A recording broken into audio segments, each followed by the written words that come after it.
How about that? I love it. This is we're hanging out with the Republican Study Committee, but they're all voting right now. So what's happening is we're sitting around freezing in the Nancy Pelosi caucus room, which I don't know what's happening with that, but maybe we should rename it something. I was gonna say they haven't changed it. They should maybe consider changing it. Guys, keep up with the news, really. She's not around anymore. I think Speaker Johnson, I think every speaker should just name the caucus room after themselves. I don't know what the history is on that, but I think that should be a thing. I agree. I would like my name up in big, beautiful, bold letters. You want to call it the Baby Nugget Room? No. It's Baby Nugget time. Hey, what's your experience like so far in Congress? Are you as excited as I am about the temperature in the building? I don't even know what they're... I was gonna say I'm freezing as the F word in here. I'm not gonna cuss because my family's watching. It is very cold. I'm shaking, like actually shaking. It's so cold. And there are a lot of people here. I'm very excited. If we don't get members of Congress in here, we are going to have, I think people are showing up now. But if we don't get members of Congress, then I've got a lot of people around the room that we're going to talk to. Yes, Tim's very famous, apparently. I didn't know that till now. I am not. But, people asking for him for interviews now. Yeah. Are we going to get, are you good, Schilling? I'm going to switch out of here. Let's go. Let's go. Have a seat. We've got our first guest. It's Terry Schilling from the American Principles Project. Hello, Terry Schilling. I've never had you on my show before. Well, I'm so excited to be here, Tim. This is a great time, and I've heard you've been running your mouth, so I'm excited to address this stuff. Why have you never been on my show before, by the way? Like, what is this? Well, we just became friends like yesterday, so let's start slow. We haven't even held hands yet. No, don't touch me. We have a no touching policy at this booth, and I don't want to. No offense, unless you're Lauren Boebert. There's no. Oh, you only have 1 minute. Do we have a timer for 1 minute? We have a timer. That's so we have 25 seconds left. Let me ask you a question. What's your favorite part of today's event, Terry Schilling? Well, my favorite part of today's event is waiting for all of the wonderful members that have been part of the Make America Great Again agenda, putting America first. We got to save women's sports, and there's so many important members that are going to be here that have been going the right way. Where do we go from here, though? Oh, you're out of time. So I don't know. I guess we'll find out next time with Terry Schilling on the Tim Runs His Mouth podcast. Thank you for being here, Terry. We love you over at American Principles Project. I like that we got a guest in. You want to get somebody else? What are we doing here? Nugget, sit down. We're on fire today. I'm having a great time. I hope you guys are having a great time. I want to thank our friends and our sponsors at American Beverage, of course. Kalshi. I should pull up Kalshi odds with people while we're sitting around today. See what's going on. See what the odds are of them. What are the Kalshi odds of what's happening? Uh-oh, we lost you. You need to reload your page then. Here we go with tech problems already here at the tech problems in the committee room. Let's see if you get back in. Here we go. You're back in. You're gonna have to watch. You're gonna have to watch Nuggie over the shoulder of people when they come in to make sure that they stay live. It's part of my job, Tim. Your job is to make sure that the computer stays on, because apparently that's going to be a problem today.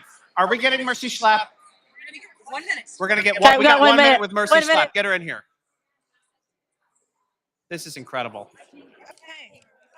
One of my favorite people, who, by the way, you gave me street cred like I've never had street cred before. She doesn't know how to use headphones, but we still love her. It's very 1980s, in my opinion. Okay. What? My headphones are 1980s? They look 1980s, but these mics are very modern. The whole thing, they've got little... Anyway, listen. You called me deplorable before deplorable was cool on a tweet, and I definitely used that for street cred for a long time. Good, I'm glad. My goal was to make sure you became famous. I hope it worked. I am very famous and influential now. You might know that.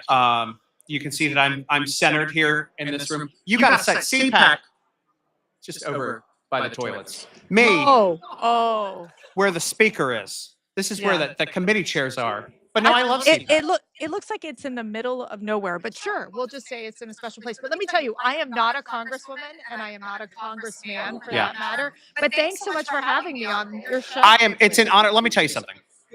You're one of my favorite people in politics, and you have been for a long time. And you gave me one of my first big opportunities in this town a decade ago. Well, it was that jacket you would wear. Which one? I think like the American flag one. Oh yeah.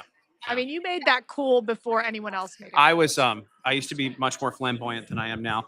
Not anymore though. I've Now he wears some interesting jewelry. no, What no, is no. it? This is hold on. This is a Tim Runs His Mouth noodle necklace, I love it. and then this is a Bucky's Beaver Nuggets bag. of Oh, gold beaver do you nuggets. also have a gold tooth? Is that next? I'm working on it. Listen, my success. There will be signs of my success as I slowly move up. Okay. But no, I gotta tell you, the one thing I don't like about you is that you haven't aged, and I have.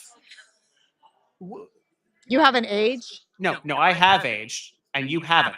Oh, well, for women, there's certain things you do and you stay young. Actually, the girls keep me young. The 5 daughters we have, they really do. I don't know how you do it. Really, Yeah. truly. Well, they're growing up quickly. Do you think we'll have members of Congress show up today, or will it just be No, it's just You know, me. which is The fine. one big beautiful bill was so beautiful. It just was loved amazing. It We're was doing it big. amazing. Conservatism is on the move.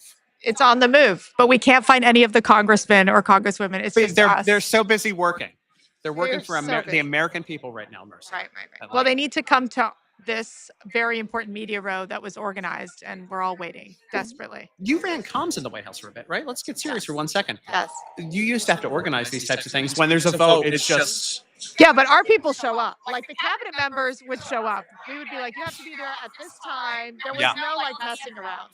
Yeah. I think people are going to start coming in because I see the Daily Signal people wandering in. All right, I don't want to let's keep you. move I want to make quickly. sure that you've got your All right. thing. Mercy Well, Slap, thanks for being here. If no one comes over to your table, just come over to our booth. We And I'll can. pretend you're a congressman. Actually, you should run for Congress. I'm thinking about it.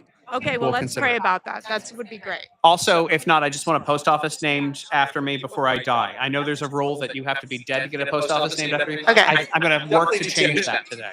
Okay, by the time you die, there might not be a post office anymore. That Postal probably. service might be done. Take off your old timey headphones, please, Okay, and return thanks. to your booth. Mercy Slap, Where's one the of best people. Atari? Where's Get the out! Get out! Nintendo? Get out of here! Bye. It's a 2600. Get out of here! I am. Got it. All right, you want to hang out here? Mercy Slap, by the way, one of the best people. Look, we're getting these interviews. We're getting it done. I'm just in between You're person. the in-between person to I'm come the hang out face. while you're here. What an honor. I also was going to mention your necklace. It's very My nice. noodle necklace. I have a noodle necklace. Is Nick coming over for a minute? Nick Sorter, Oh, get over here. please. Lightning round. Here we go. All right, what's up, Tim? Throw it at me. Nick, I'm upset on your behalf because you told me that you had to purchase that hat. And I really like that hat. Yeah, and they're not cheap hats either. I bought another one and it never came, so I don't know. How much are we talking about on this hats? I don't know. I think I spent like 150 on 2 or 3 of them, and this is the only one that ever came. So Can I just tell you, it's because they know what you're making on the platform, and they're like, "Oh, we're gonna recoup some of that money." Because this guy's one of the top creators on X, and you have been, and it's not just for a goofy shit like me. You're actually out there doing real reporting, and I appreciate really, it. It's an honor to meet you in person because I steal your videos all the time, but unlike some people, I don't put my watermark on them. Yeah, dude, people will cover up my watermark with their watermark, and I'm like, okay, if you're gonna steal the video, at least leave my watermark on it. That's the least you could do. The least you can do. I share the video so you still have credit on the bottom. You know, when you post a video Yeah. from somebody else, half the time I just kind of quote tweet you. But yeah, who does that? It's Betty Johnson. whoa, we're naming names over here. Oh, No, typically sorry, when people do that, I block them. I just had a guttural. Sorry, it was like a sneeze when I hear about stealing content. We gotta go. All right, do we have members of Congress coming in? Your minute's up. All right, I don't want to get that's you in good. trouble. Nick You're Sorter, an incredible human being. We'll see you. Gotcha. How you doing? Good to see you. Nice to see you. Yes, sir. Am I here? You're here, yeah. Okay. Thank you for being we got this stuck in one position. Oh We've had enough tech problems today. All right. Hold on, Hey, guys. I need a book I need to put sit these on? Yeah, you can. Okay. It's a little delayed, but it helps you. It helps you here. Congressman Knott, how was voting today? I know that you guys literally rushed up. You were on the floor. You came right up here. You know, votes were great, but there was a very sobering chapter there were, I believe, 3 girls from Camp Mystic Oh, who were in the gallery, and Chip Roy gave a very touching tribute to them, and seeing them stand up and wave to all of us, it was very sobering. that's incredible. And I know how here with the Republican Study Committee, Chairman Pfluger has a direct Yes. connection with that. An incredible, powerful story, and I'm glad you guys are working to help them right now. Yes. And I'm glad that you do the hard work. Can we talk about something maybe fun? A little bit more Sure. fun? Sure. What do you got? What do you got going on? That's taped down, by the way. My people, let me tell you something. This has been such an ordeal today, setting up this booth. These kind ladies here, they taped everything down. They did a good job taping it. They It is headlocked. immovable. They headlocked and tackled. I think somebody from the Epic Times next to us. They were eating soup in our booth. You gotta watch out for these. It's locked people. in. It's locked in. Yeah. The big beautiful bill. How cool was that to finally get that done? Yeah, it was truly a miracle. I gotta admit this, I was very pessimistic. We have so many different personalities and interests and priorities in a very small margin. And you put all that together with the Senate, I didn't think there was any way that the president was going to land that plane. But again, miraculously, it came together, and it landed just before his deadline on July 3rd. So it was awesome. How I don't think people may not get this. How difficult is it to get everybody on the same plane with that? I can see it in your face already.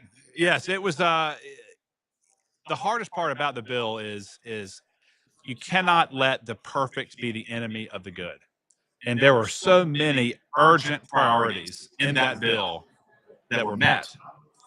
We could not get hung up on the superficial, on the edges. It was 80% right where we wanted it to be, and the president's genius is he realizes that time kills deals. And if 2 or 3 turns to 12 or 13 that have reservations, the deal's dead. Yeah. And so he got involved on a very personal, individual level, not mean, but just saying, we've got to move. And he did it. So it was hats off to him and the speaker. Yeah, I can't imagine being Speaker of the House and how difficult No. that job must be. No. I Yes. mean, it's crazy.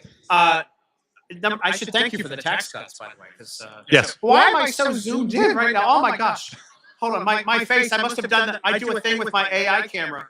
Oh no, guys, I have to. My face is so close to this.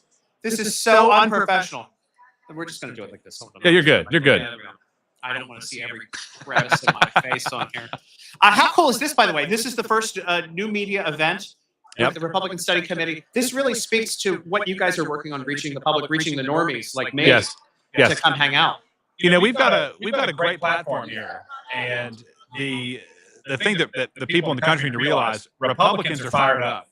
We passed one bill. We want to keep the momentum going, and we want to defend this. We kept the highest tax increase, the biggest tax increase from happening. We deregulated energy. We sealed the border. We are enabling criminal aliens to get deported out of the country. There's so much in this bill that's good, and there's more to do. And so you can see that with this full room. We're fired up about it. Yeah, and we're fired up for you with it. I'm so glad to be here as a completely biased member of the media who Yes. cheers you guys on, doing the most. What has been your favorite moment being a member of Congress? I'm going to give you a softball one here. That's a great question. My career was in law enforcement, and being able to come up to Washington with the House, Senate, and White House, it enabled me to immediately work on a mortal wound that the country was facing: unchecked immigration, open border. And I've done that through judiciary and homeland. And that's very rare for a freshman member to be able to come in, utilize their expertise, and make a difference. And the speaker, to his credit, Chairman Jordan, Chairman Green, they wanted input from people who are on the ground like I was. And having to stay in that big, beautiful bill and the border and the immigration enforcement, it was a real honor, and it was very humbling. It's incredible. I want to thank you for everything you do. We just ran out of time. I know you got to get out of here. Yep. You have a million people to talk to today. It's going I to be do. like a clinic. Thank you today. so much. Thank you for stopping by here first. My privilege. We'll do it again. Absolutely. All right. Thank you, guys. And make sure you hit retweet on this live while we're out. We're going to get this to a couple 100,000 today. Oh, good. Yeah. This bad echo, by the way.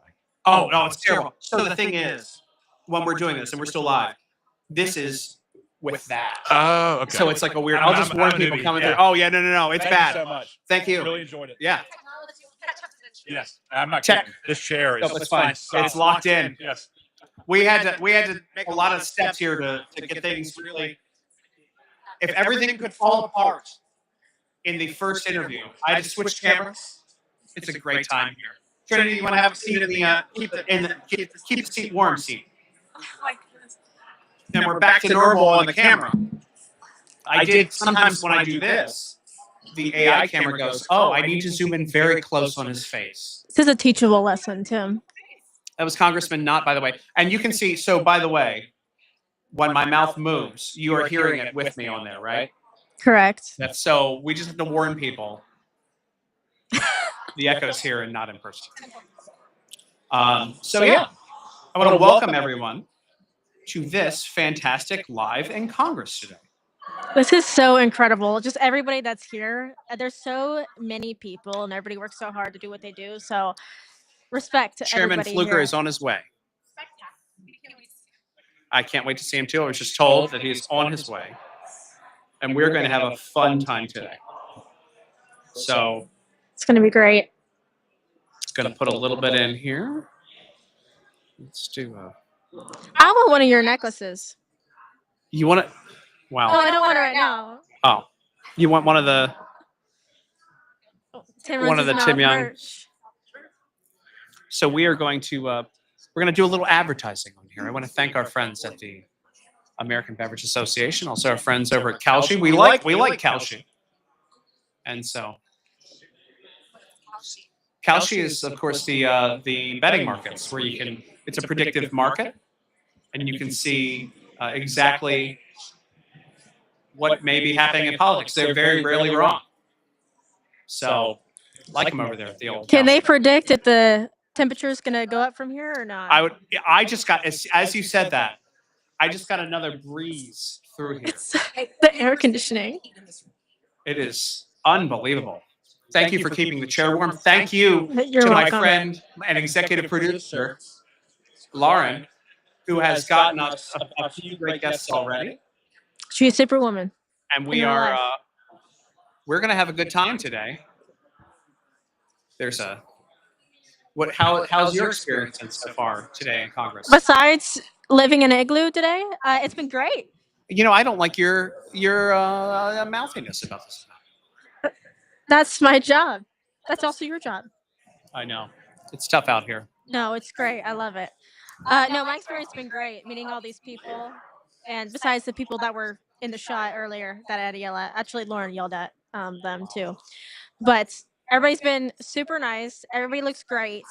My experience has been amazing. This place is amazing. Fit check. This is fit check over here. She's making sure everybody's got a nice fit check. Talk about how you've seen more people in suits today than the entirety of your life combined. That's true. Lauren, our executive producer, is telling me Yeah. about what I said to Well, her earlier. Yeah. Is I've never seen so many people wear suits before in my entire life, and I Well, you hang love out with it. me, I'm here and you for know it. that when you hang I out with know. me, That's there what are I no told suits her. involved. No. Did I see Corey Mills walk in a second ago? I thought I saw Corey Mills walk in. This is why I'm the classy one in this work business relationship. We have a nice situation going on here with our friends. I make Tim look good. Well, it's good to believe in yourself. I do. But we have quite a roster coming through. So this Congressman Knott earlier, and you're gonna meet a lot of people today. Yes, I'm so excited. What an honor it is to be here. Like, I still can't believe that I am here right now. I Well, wish this is everybody fun. could live through us. Vicariously. Vicariously. Live through us. They can live through us. Live through it. A lot of You people know are what I outlive meant. us. That's all I'm saying. Thank you. Yeah, we're gonna have Congressman Gill coming on here. Yes, he is amazing. I love him. You know what I should do? Actually, I should just take these off when we talk and just make sure that the audio is going through, so that way we don't have. I'll just do a little check once in a while to make sure that we're on. Can you hear me good? Check. I can That's- hear you. That's all that matters. Let's take them off, and we'll just go this way, and that way I'll just wing it. and we can have people come through. Baby Nugget, I'm having a great time with you today. I'm glad that Thank you. This episode of Baby Nugget Goes to Washington is going to. Would you stop with that name? No, never. Please. No. You already got Listen. all our executive producers' kids calling me that. No. Baby Nugget. They call you Baby Nugget, Stop. and they That's enjoy terrible. it. I think it's a That's good a gimmick. I think that's there needs to terrible be name. merchandise for this. Who would buy? Who in their right mind would buy that? I bet a lot of people would. No, All I those don't men think that are so. in your DMs on Instagram would buy your merchandise. You know what? Don't because even they get me think that gets them started. closer to you. Dude, get me started about that. I'm so It's- excited it's about this. happening. Yeah, I'm just so glad to be here with you today. You know, Oh, you're so nice. you need a water? No, I'm good. These aren't See, for Tim's the actually these aren't being for the nice 'cause he's staff. on These are just for camera. the hosts. Um, This is just water. Tim's just being nice while we're on live, but There's a man with a bolo tie over there. oh what? There you go. There's your Yes, thank there's your you. juice. There's your Thank milk. you. We got Baby Nugget of milk.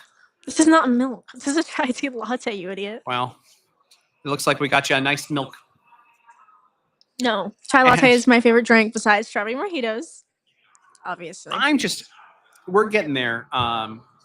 Moving up 7,000 viewers so far. We're just moving up a little bit at a time.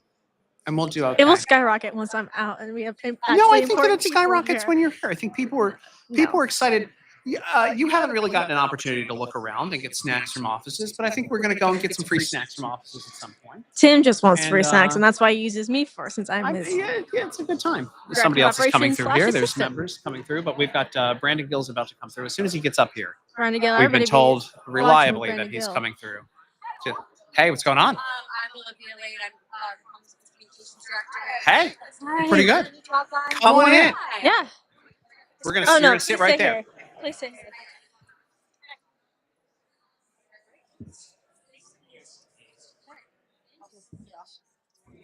It is. We've got this taped down.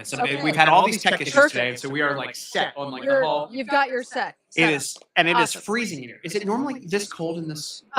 Committee rooms are always pretty cold, but this one is, I would say, particularly. We had a markup once in the Ways and Means Committee room when COVID was like in high form, right? And they needed to social distance all of us, and we would have blankets and space heaters going in there Really? because it was that chilly. So Oh, that's I don't miss unbelievable. those days. I noticed that this room is named after Nancy Pelosi. Is there a way to maybe? I know, Can we right? fix We that? need to fix that. I think that there's got to be some other historical figure that maybe doesn't carry the same connotation as Speaker Pelosi. Yeah, maybe like somebody Yeah. from the past that's done real well. I don't know. Yeah. Or maybe the speakers every time they come in should just name the room after themselves every time they come through. So then it's Speaker Johnson. It's Speaker Johnson's turn, and then that's just one of the things. You just take the wood sign down Yeah. and put it back up every time they come through. That would be an easy solution. Yeah. For people who don't understand, because I'm good friends with Congresswoman Van Dyne. Yeah. Those Ways and Means markup meetings, people don't realize how long they go for. Yeah. What's the longest one you've been in so Yeah. far? So I'm actually on the appropriations committee, Yeah. and so sometimes we'll take over other rooms. But Yeah. the longest, I'm trying to think, the longest markup I've been in, one of them started around like 9:30, 10 in the morning, and we got done about 2:30 or 3 in the morning. I don't think we've had any that have gone the full 24 hours in appropriations, but they've been like that schedule like 3 days in a row. So by the end of that 3 days, you're feeling pretty snappy. Yeah.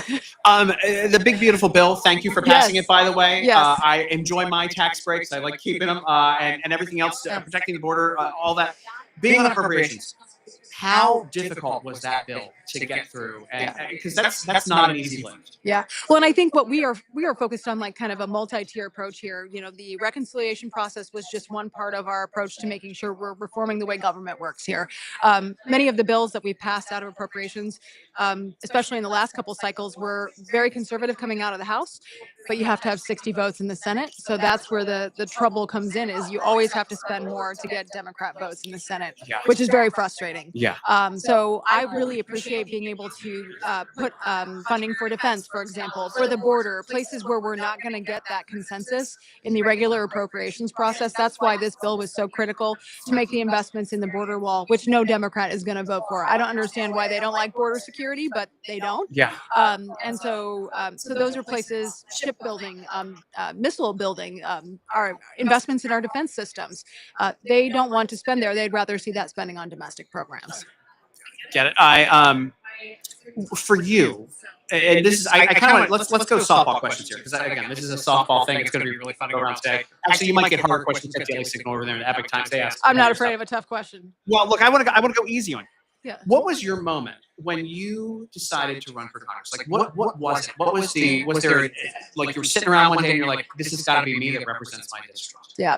So let me take you back to 2008. Because that's really kind of the first inkling I had that I ever wanted to enter public service. I was a news anchor in Cedar Rapids, Iowa at the time, and we were experiencing, much like what Texas just dealt with, major flooding. 25,000 plus people evacuated in my city, and I'm standing there sandbagging with my community, covering these devastating stories.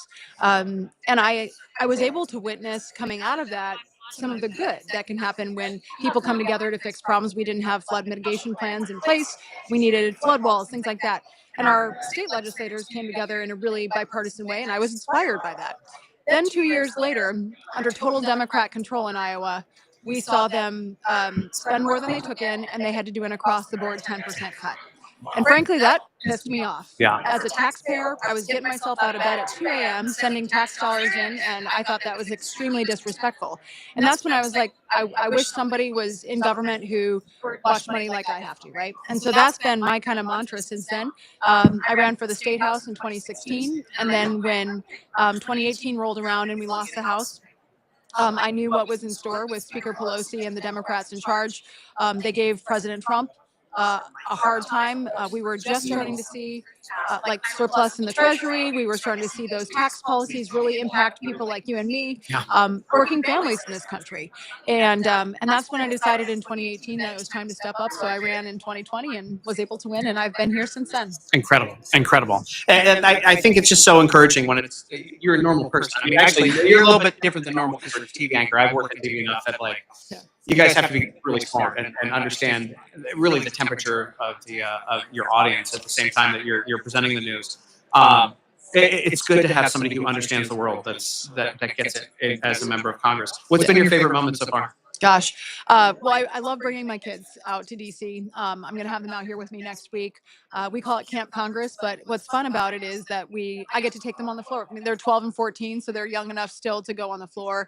But I think it's been a magical experience for me as a mom to see them kind of learn about history, learn about government, learn about good government versus bad government. And I think maybe my oldest son might even be more conservative than me now, which is kind of fun. But no, I mean, wildest story. I was just elected in 2020. I brought my kids and my family to the Capitol on New Year's Eve 2020 to come into the Capitol. We were the only people standing in the U.S. Capitol Rotunda on New Year's Eve about 5 p.m. So I don't think my kids understand how cool that was. That's very cool. I certainly do. Awesome. I know you have to go hit. Yep, no, there's a thank million you. places here. Thank you so much for stopping by here first. Absolutely. Thanks for having me. Awesome. Yes, absolutely. You guys, hi. Oh, the big guy's coming in.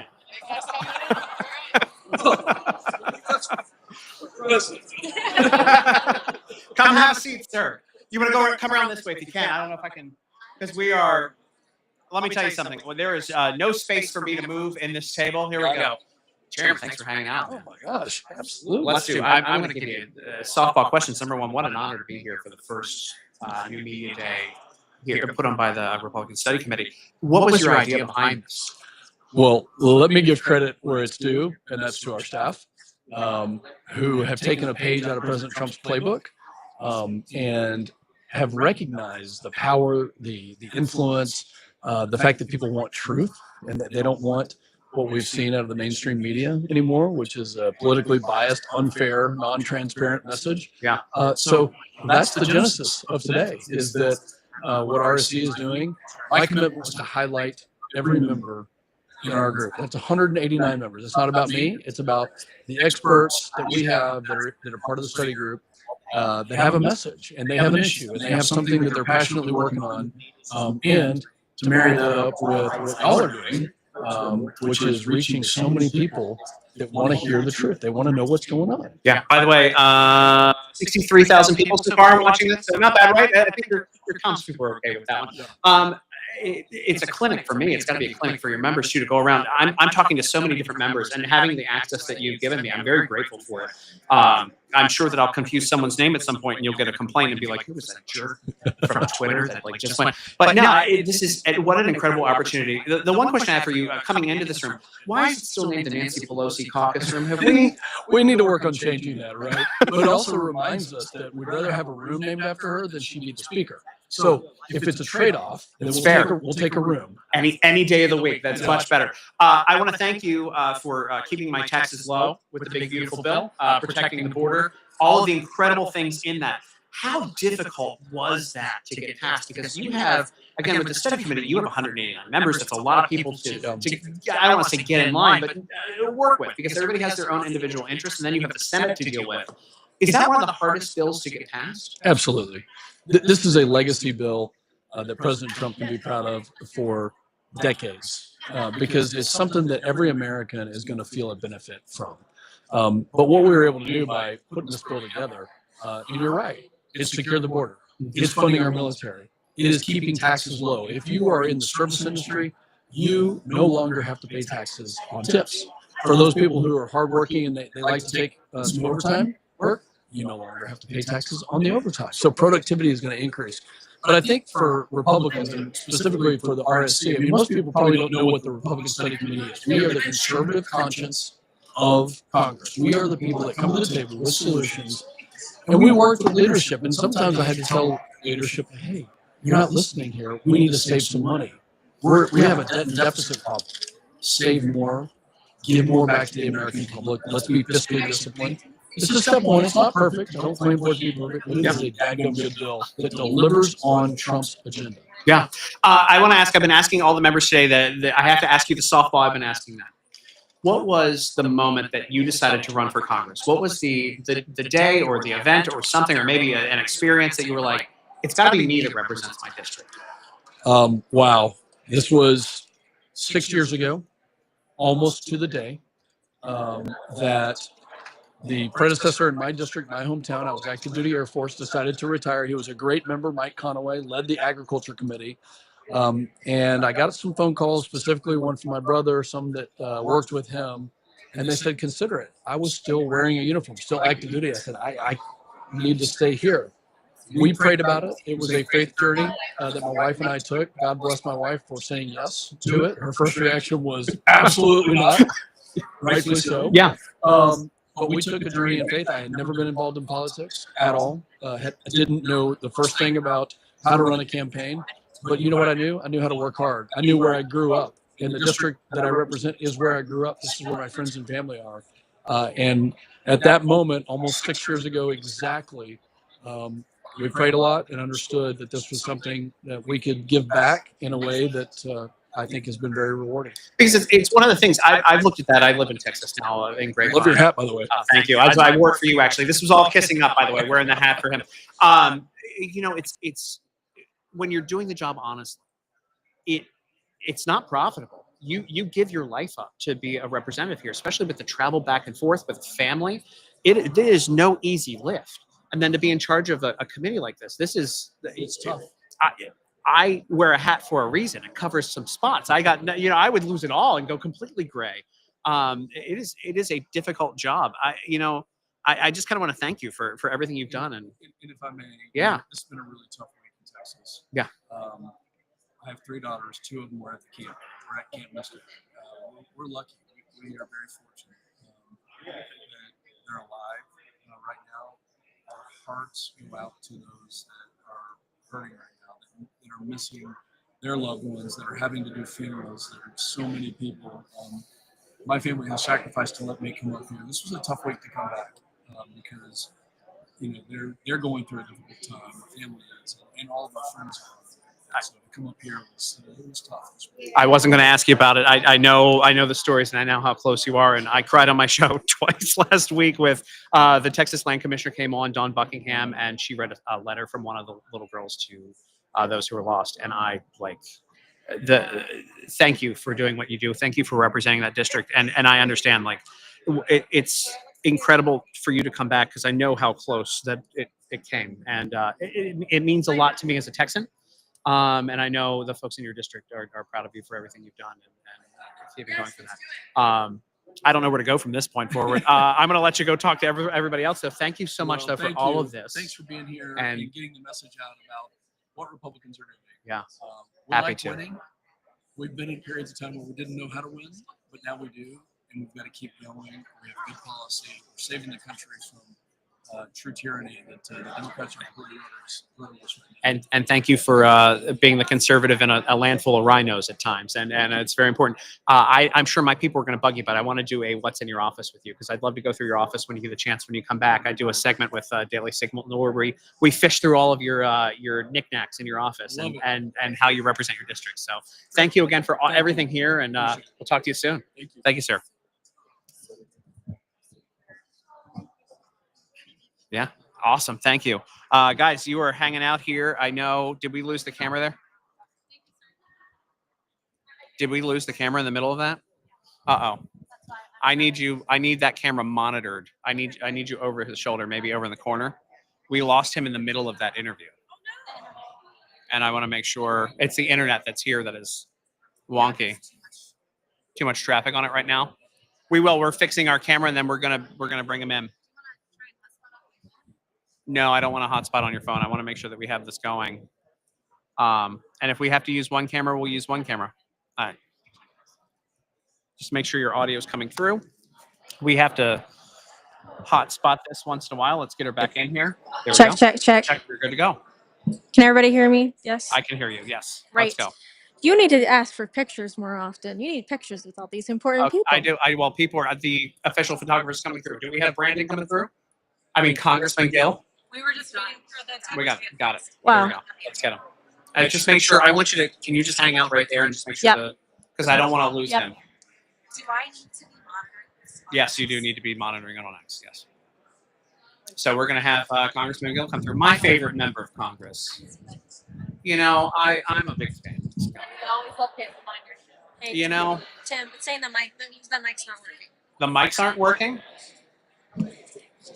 Let's get this reloaded then. Try this. I have audio coming through. I got an outside source. Can you hear us on there? Let's make sure that the audio. Check, check, check. First, the person I'm texting, can you hear me? Check, check, check. We want to make sure. We want everybody to experience this as much as Yeah, we we are. would like everybody to be participating here since we have 89,000 people watching. So if we can make sure that we have tech coming Thank you. through appropriately here. Okay, perfect. Are we We good? got it. We got it. Okay. I need you to make sure that that camera doesn't go out. Okay. So your position is right there from now on. I'm gonna stand You're right going to stand, you're going here. to loom in the back as we have members come through, as we lost. Tim, you asked for a picture. Okay, well, we're going to get pictures. Oh, this guy. What's up, man? What's going on, dude? Everything is taped down here. We've had such tech problems There you today. go. So here we go. Perfect. Brandon Gill. I'm the easiest interview for you ever. I've been a fan of yours since I hosted the debate, and I said, and I was accused in person of being a shill for you because I said, "Hey, who paid for dinner when we hung out?" And people were like, "Oh, it was me." I remember that. And everybody's like, "Oh, he's in the tank form." I was. And it's like I love it. debate moderators don't have to be unbiased. That's That right. happens on CNN all the time, man. That's exactly right. How cool is this? This is awesome. It's very cool.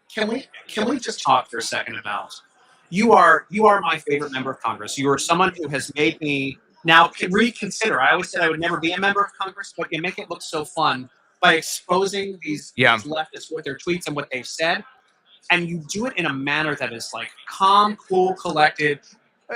Where do I go from here? Because I feel like I'm kissing up too much. What's it like being the new cool guy in Congress? I don't know about the new cool guy, but I think we've got a huge opportunity right now. Yeah. To expose the left, which is that if you look at all of the things that they've been pushing for the past 10 years, they're actually insane. Yeah. And most normal people, like the 80% of Americans who are level-headed and look at politics and want us to be rooted in common sense and normalcy, are on our side. Yeah. So whenever you have a lot of these hearings that we have, it's all you have to do is just ask the left, like, what do you actually believe? Do you really think, just yes or no, do you think that boys should be in girls' bathrooms? Do you think that boys should be in girls' locker rooms or in girls' sports? Do you think that it's appropriate for tax dollars to be used for transgender surgeries in foreign countries? And most Americans look at or ask themselves those questions and say, absolutely not. Yeah. But the Democrats, because they've been pushing this for so long, they have a hard time backing away from it, even though they know how unpopular this is. Yeah, it's insane. By the way, like that they ever back it, but I don't think they've ever come face to face with it. I think a lot of parents haven't come face to face with these policies, and when they do, the moment they do, it is a 180. Yep. So, Yep. Listen, you've only been here for a couple of months now. You're again, I repost your stuff probably more than anybody else. What's been do you have a favorite moment so far? You know, my favorite time generally is these hearings, whenever you can hold the left's feet to the fire. But you know, I think that the hearings with NPR and PBS was incredible. Yeah. I think that we had a great hearing with the CEO of 23andMe, where we got to ask them, you know, you guys have been promoting some really weird pronouns, and you're insinuating as you're doing that if people don't refer to the trans community or whatever with these pronouns, then you're increasing trans youth suicide rates. I mean, that's a really dark. I mean, that's a harsh thing to tell somebody. So I just asked her, what do these pronouns mean? You know, usually this is clearly a big deal to you. Yeah. You know, you DNA company that you want to get into this left wing advocacy, and she had no answer for it. And I think that's you know, very telling for where we are right now. Yeah, no kidding. It was wild to see that, and again, you have made, and I know it's a difficult job, by the way. I know that you don't take breaks. You have a wonderful family that's growing. Yep. And that is got to be stressful on top of everything else that you do. I mean, it's fun, but it's still stressful. Mm-hmm. Did you expect the workload to be what it is coming in as a member of Congress? Like, is there anything that shocked you with that? Because I know you're a smart guy. I know you have a hell of a resume behind you already, and you were probably prepared for it. But were you 100% prepared for all the work, the constituents' work, all the stuff coming in? You know, I don't know if you never really know what the job is going to be like until you get there. But I think we were pretty well prepared. Yeah. You know, basically, the biggest thing that you need in Congress, I think, in politics is courage and a willingness to fight back against the left. You know, the left has that. They'll swing at us pretty hard. Yeah. And aggressively. I think whenever they swing at us, we got to swing back at them twice as hard. And if you're willing to do that, you're willing to stand up for what you believe, then you know, it makes things I shouldn't say easier, but it does make that's your job. Yeah. I can't help but notice this room is still called the Nancy Pelosi caucus room. Uh-huh. We're gonna work on that. What's the? We don't call it the Nancy Pelosi caucus room on our side of the aisle, but I think we need to take that name down. Yeah. By the way, credit to all of your staff who are very kind to me, but like they really are. I think some of the best staff I've ever gotten to work with. Did you pick up better? Because I know when you come in here, it's like drafting a baseball team, right? You pull people from you pull the good people from the good offices, maybe some from some crappy offices, and you put together, you assemble your team. I really think you've put together one heck of a team. For people who don't understand, I'm going to ask you all the softball stuff today while you're hanging out. There we go. What's it like assembling your team, your staff, when you come to DC? Because it really is like putting a baseball team together, right? Yeah, you know, you have to rely on your staff a lot, heavily. You just do. You know, the schedule, if you look at the calendar, it is packed from basically the second you get up to the second you go to bed every time we're in Washington. So it's really important to have a staff who is ideologically on the same page, who is ready to fight, and who's excellent at what they do. So I think we have the best staff on Capitol Hill. I think that they've proven that, and they're ready to take the country back. I can't agree with you more. I think that you have an incredible staff. We do. And see, that's what I did right there, guys. You weren't even paying attention when I was kissing your butts behind the boss. Listen, I'm going to let you go do all of these other interviews around here. I know that you got to get around, and you are literally one of the most popular members of Congress right now. About that. Let me tell you something from the social media, because I'm the social media guy, right? And I'm watching this. I'm telling you, man, I know you're humble, but like when I share your content, every time, I love it. 400,000, a million sometimes on some of the clips, and like awesome. incredible stuff. Because again, your hard work, you're exposing the left, you're doing what I want to see and what everybody wants to see at home, which is holding their feet to the fire on what they've said. Yeah. So I mean, really, it's time for accountability. listen, I'm not working for anybody right now other than myself. You need help. You need somebody going door knocking for you in a year or so in your district. I live right next to your district. I'll be door knocking for you. I appreciate Good. that. Hey, Thank you so much. good to see you. Good seeing you. Thank you. Yeah. Thank you. Yeah. That was the most kiss up interview I've ever given anybody ever. Can you tell? What a. I love it. That's right. I want him back on the show. Thank you so much. Yeah. Also, this is great for my ADHD with everyone walking by. It's like yeah, 100,000, 103,000 people, just 103,000 people, only 103,000 people. Not bad. Don't worry. Yeah. We're having a good time here, hanging out in Congress right now.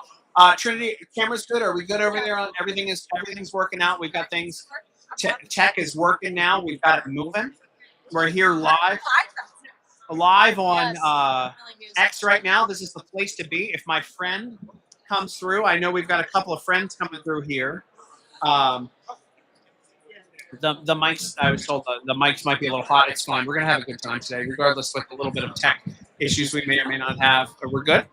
All right. Well, you can bring through whoever would like to come through. Baby Nuggie, would you like to have a seat? Sure. You're doing a great job. I'm afraid to touch anything here. By Yeah, the way, don't the touch. Republican Study Don't touch Committee, anything. has given us our own. No, this is great. I'm kind of fangirling in the back. Brandon Gill. Yeah, no, I great. He's Just one great of the work. best, man. One of the best. And He really the thing is, right? he's like one of the youngest, but also one of the Yes. smartest. Oh, incredibly people in intelligent. No, Congress. let me tell you. He I- brings such a different and new perspective makes that I me- think that nobody else has. He makes me want to run. He makes me want to run for Yeah. Congress. I'm Which I telling you. may be kind of biased, but I mean, still, that, I'm and just then saying the truth. you know, we had Mercy Schlapp on, who is one of the heads of CPAC, and that was one of the first things she said was, "When are you running for Congress?" And so you never know. You never know. You never know. What could Especially happen. working with Tim Young, I expect the unexpected. That is, I think that's true. And I think that's kind of been one of those things as people come through. By the way, I Yes. really like. I'm not going to say what I want to say. I was going to say something and then I stopped myself because I don't want to. Can I have a card to write on? Yes. All right, I'm going to say, give me a pen, please. Thank you. And I'm going to say this to you. What a fun time. It's a great time. Thank I get to take pictures and meet all these Congress people and And that was, I really enjoyed that part. That wasn't about Brandon. That was about something else earlier. I'm having the best time. And it's a clinic for me. It's a real workout for me to be able to talk to all these members of Congress and be able to keep up with all of the issues and things that they're working on. yeah, I mean, dude, no, you're on fire. Like it's great. And great I time mean, that you you have so many interviews to get through. So I mean, props to them for being able to. And to here we talk are. that No. long. And it's great to be here with everybody live in the chat. And let's say, oh, lovely. Here's Amber saying lovely. There we go. And also, hi, Rose. I want to welcome everybody to this live today, hanging out in Congress right now in the Nancy Pelosi caucus room, which I'm trying to get people to change. Which that was the first thing I noticed when I came in. Yeah, here. I'm I like, know. And I've got my friend Lauren hanging out as the executive producer. Executive producer Lauren, what's going on over there, ma'am? You're checking out, making sure that our audio is staying quality. We had some I have technical actually difficulties this taken off- morning. I believe I've taken off my good. No, I haven't taken off the good camera. I'm willing to downgrade the camera if we need to have. Again, there's so many people in here running lives at the same time that I understand why things might get a little complex at times. But Yeah, I mean, like I said, I wish people were here to see this because it's absolutely amazing and all these incredible people in one room. yeah, So and then I can take down. it's those shots. unbelievable. What are you doing? I can absolutely turn the camera around. I can show people the room. Yes, I Oh, can. great! Show people the room. This is when we lose all of our. Here we go. Here's we're gonna turn the camera around. Lauren, you're gonna be on the camera if I turn the camera around. And there you are. This is going to be a very absolutely. unprofessional. So that is a yeah. turnaround. So I'm gonna take it around. I'm gonna give people a little tour here with our live camera. I think you need to upgrade a camera because this I don't looks need an up. so I don't bad. need an. No, it's a 4K camera. There is the rest of the room right now, and then there's people sitting right in front of the camera. They don't even know that they're right in front of the camera. Right now. And you can see how busy the room is right now. It's a I feel like the camera doesn't even do it justice. No, it We doesn't. just have so many lights on everything. Like Yeah, we really do have a lot of. My eyes hurt from. Oh, nope. being Now it almost won't come back blind. to me. Thank you, Lauren, for that brilliant idea. As the camera now There we go. And it's back Don't on mess me. stuff up, Tim. I don't want to. We're I'm in afraid. Congress. Listen, Get it she told me to together. turn the camera around so that I could. Are we good on audio? We're doing good here so far, Lauren. Great, thank you. Right. And yeah, so Can you believe you're here? Like, I believe that I'm here. are you having a good time? I I'm wanna famous know and about influential, you. as you know. Oh, what do you I want to know wanna- about me? Ask me anything about me right now. Go Ask- ahead, interview me, What- baby Nuggie. What do we is, got? what is your experience like here? I mean, you're sitting with Congress. They gave right me now. they gave me prime seating today, which I'm very honored to have prime seating. They brought over the chairman. They brought over some absolute all stars that are coming over. And more to come, I'm sure. And wait, is somebody There's something going down over something's going to happen? And then what happens is she will go over. Our executive producer will go over. I'm wearing a good luck necklace from your little sister, by the way. there. Yes. A, Shout out my sister. necklace. There we go. And Perfect. and I think Beautiful. today is going to be a fantastic day overall. Good. Do you feel like any sort of excitement or any? No, I'm a discouragement? sociopath, and it Good. really helps out. So Do you for take any of me, these questions seriously? Like, I for do real, take wanna all know of my about you. I do How take are all you of my doing? questions seriously when I talk to these guys, but I'm giving them an easy day. I just want to kind of get to know some of these people. I haven't met many of them before. I haven't had a chance to interview a lot of these people before, and so for me, it's a great time to get to hang out and meet some of the members who I haven't had an opportunity to meet before, and then give some of my friends who are members a break by asking them softball questions, which is kind of the game here. I mean, we're talking big beautiful bill, we're talking border security, the real basic stuff. But for me, like, I mean, again, I've done hours and hours of interviews in the past, talking with people and Right. members of Congress, and you get a couple of good ones in here, and it's a real win. And Yeah. I need Lauren around to help me out when people come through, Mhm. because again, it's yes. Here All we go. right. Here we So go. get out of here. We got a congressman coming through. That's how this works. That's how it works. Sorry, lost your chair. Huh? I'm David Kustoff from Tennessee. Nice to meet you, sir. How are you? Pretty good. One of those other states that has no state income tax, so I appreciate that. I think we're one of 9. Well, I'm in Texas. We got Florida there. Where else? Yeah. I won't quiz you on the rest of them. Let's talk about some good stuff here. Ready? Thank you for being here. Yeah. Oh, thanks for having us here. Let me tell you, what a day, right? You get to come through here, and you're in with us normie press people instead of like the biased CNN, the MSNBC. Right. I mean, even I'm sure local people sometimes are a little, Oh yeah. because you know when you meet them just how liberal they are. Even though I kind of present liberal, I'm not. I promise. Well, you're wearing a Rangers hat. It's conservative. Right. I think it's the one team that doesn't do LGBT Pride Day or whatever there at their stadium. So I'm glad to support them any day. Let's talk business here. Big beautiful bill. Thank you for keeping my taxes low. Thank you for protecting the border. Other little things like building ships. We totally forgot about that under the Biden administration. Replenishing our military. I mean, incredible stuff that just got passed. How difficult of a process was that for you? And don't forget reforming the FAA, making air traffic, modernizing air traffic. I like being safe when I fly Right. in planes. It turns out that's where we want to be. It's a big. So we worked the first 6 months of the year really, really hard to get this one big, beautiful bill right where everybody benefits. Yeah. Now the next 6 months of the year, we've got to go out and tell people exactly how they will benefit financially and otherwise. Misinformation. Only rich people get tax breaks. This benefits everybody. Yes. It's crazy to me that why how are they able to get away with lying about that, saying that it's only tax breaks for billionaires? Because I'm nowhere near that, and I'm getting good tax breaks out of this. So not only that, no tax on tips, no tax on overtime. Yeah. So I'm proud that this benefits everybody, including and especially working people. I mean, that's our Republican Party. We've got a big tent now.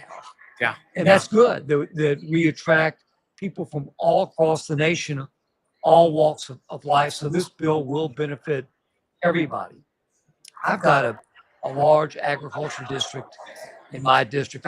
In Tennessee's 8th congressional district that I represent, the largest farming district in the state. In the one big beautiful bill, there's so much that benefits family farms and certainly small business also, giving that 20% deduction for small business, which when we had small business come up and talk to us, they use that to hire more people, to pay them more money, to give them health insurance, which that's what employees want now. They want those benefits. It's a really big deal. Yeah, it is. It is. I'm getting a signal from all of your staff that you got to get out of here and go talk to more people. I need to have you back on my show though, because I'd love to do that. I would like to debate with you. Better barbecue, Texas, sir. It's Tennessee. You know, I tell you what, you come to visit me in Memphis, I'll come to visit you in Texas. We'll compare notes. I do have some hats from barbecue in Tennessee. Thank you so much, sir. We'll Thank talk you soon. very much. Absolutely. Thank you. Uh-huh. Appreciate it. Thanks for being here. Thank you.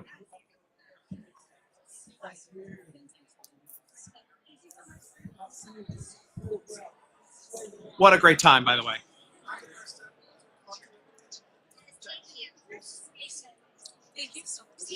I will debate Central Barbecue with him any day of the week. Are we? I was getting a signal from you. I was getting the X a while ago, but great guy. Love having him on. Yes. Wait, I don't need this. You're a producer. You're an exceptional Yes. producer. Yes, Lauren is amazing. Producer Lauren, Like I said, 125,000 Superwoman. people have tuned in, by the way, Wow. to see this. I'm very Wow. excited for them to be here. Glad to be hanging out here. That was amazing. and Love we that. are working on the audio and making sure that it's a little bit better while we're in here right now. Is everything coming through good? We've got I think so. I'm getting the green light from everybody else who's watching, Good. so I think Great. we're good. great. I will let you know if What's otherwise. going on? Good to see you, man. Yeah, absolutely, absolutely. I've got my nice. Where did Lauren go? My nice lady Lauren is wandering around, and she'll get you. But absolutely, please come through. Absolutely, we're live right now. We'll do it. Yeah. Yeah, you want to bring it through? Yeah. No, you're good. Yeah. Oh, this is great. Live real I time. love this. Yeah, I we're just think doing this. Look, there's no nobody expects no that. art to this at all. We're just going to go through, and I This don't is know where how we Lauren do it gets at to. the Tim Runs His Mouth podcast. But, It's just Oh, wing we need it to get and yeah, hope for the best. yeah. And it's Let's go. It's great. I hope everybody else is enjoying this and Yeah. watching and tuning in. And Okay, we Great. got here. Hold on, we've got Marlon Stutzman's folks right here. Yeah, let's Great. go. got it. Who are we? Are you coming through? All right. Around here? Lauren, I've got who do we have? Lauren.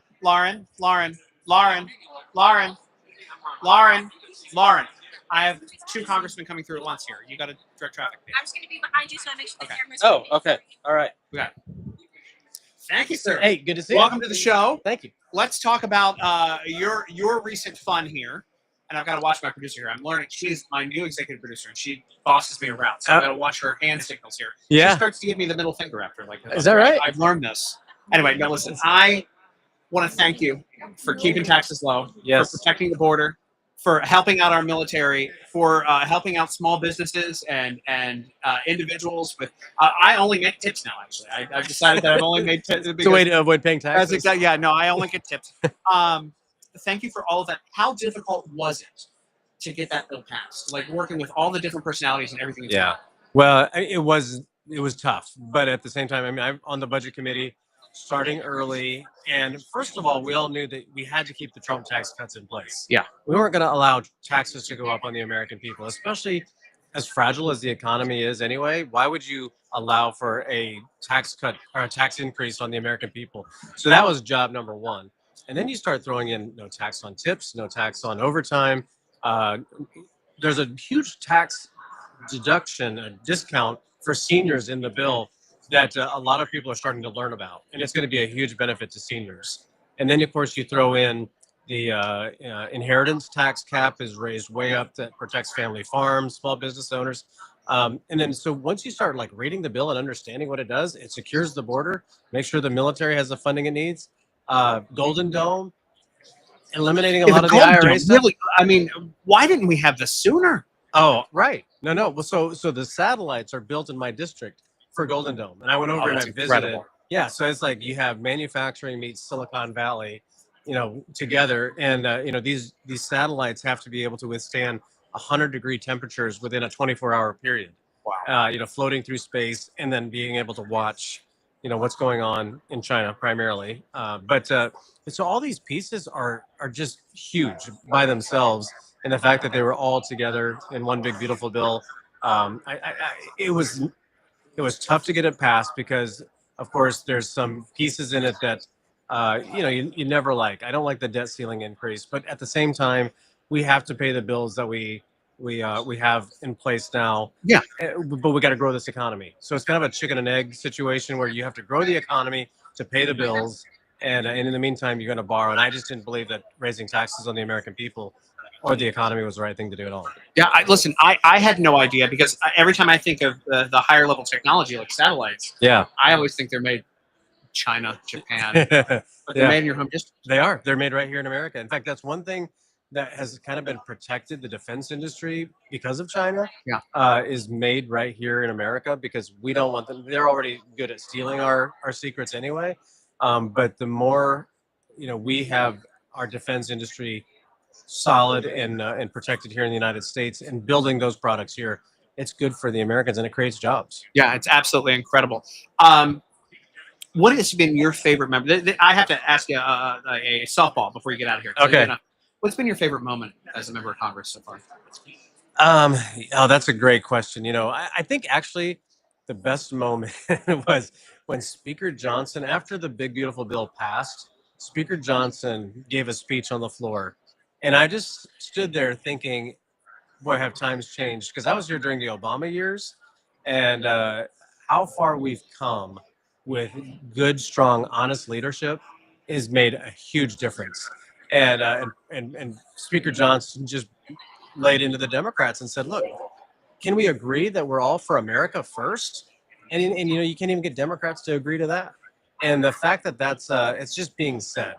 And I think, President Trump's leadership, Speaker Johnson's leadership, and the fact that this new freshman class that I'm a part of, is willing to cast tough votes to save this country is truly a remarkable moment for us. I'll agree with you. But let me tell you, Speaker Johnson was on fire. I'm getting a signal to get out of here, but he was on fire during that bill, and I think he's like in his prime, like going through that, watching that whole thing, him mocking the other side.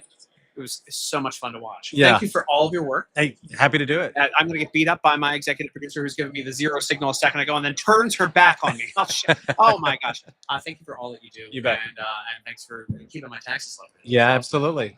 Talk to you soon. No tax on Love to tips. have you back on when we have more time to talk. Happy to do it. Thank you. Uh-huh.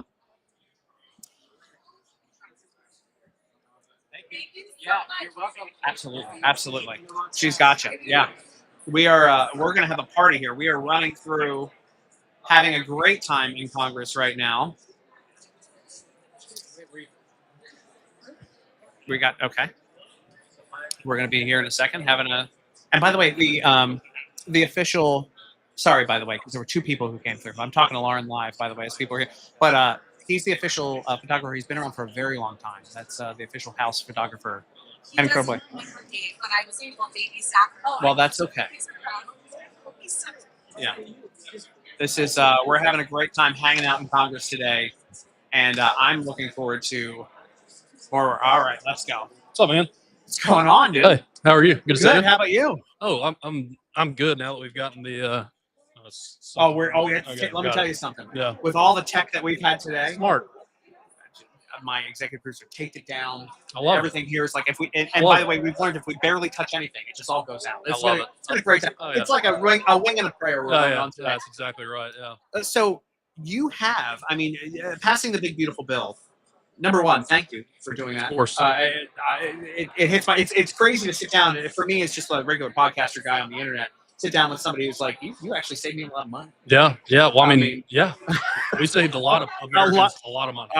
Yes, and and folks who like no tax on tips, no tax on overtime.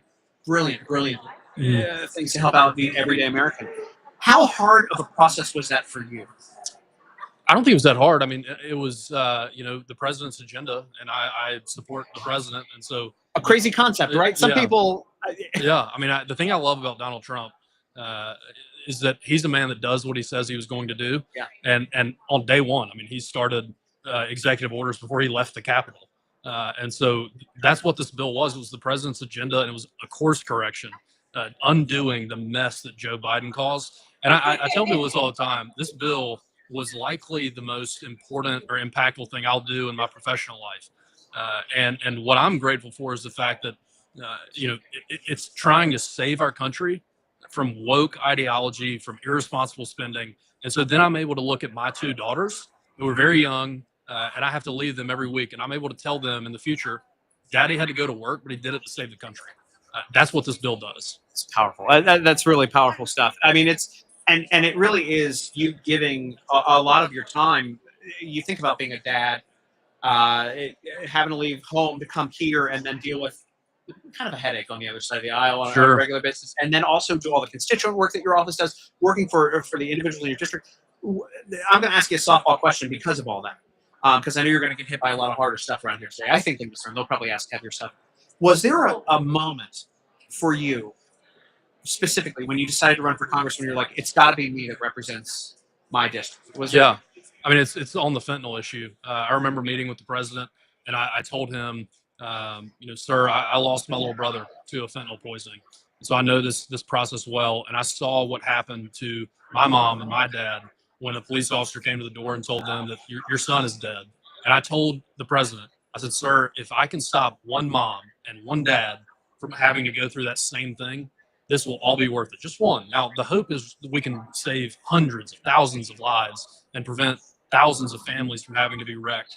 But that is the moment I knew this is personal to me. This election right now is about the border. And I want to be there to have the president's back because he's taking it seriously, and he has. And look, I mean, the border's secure. It's been 6 months. It didn't take laws. It took a new president. And I've got his back. How insulting is it then to just show up and see an entire side of the aisle just want to keep things open and then fight to keep these illegals who bring that stuff into this country in this country? It's crazy. I mean, I was recalling earlier this year we were debating on the floor the Halt Fentanyl Act, and one of my Democrat colleagues said that we don't have room in prisons. We don't want to send people to prison. I would much rather my brother be in prison than dead. That's how far gone they are. They don't understand that it's about saving lives, and this is about right and wrong, and they don't seem to understand that. Wow. I'm going to get beat up by my producer if I don't let you go to another interview. I want to do a longer interview with you. I'd love to have you back on and talk about this and get more in depth. Great. Powerful story. I appreciate it. Thank you for all that you do. Of course. Thank you. Appreciate it. Yes. Sorry, I tried to rip. Oh, that's all right. That's all right. You're going to have to deal with her, though. That mean one over there is the one that's been beating people up. Now, thank you so much.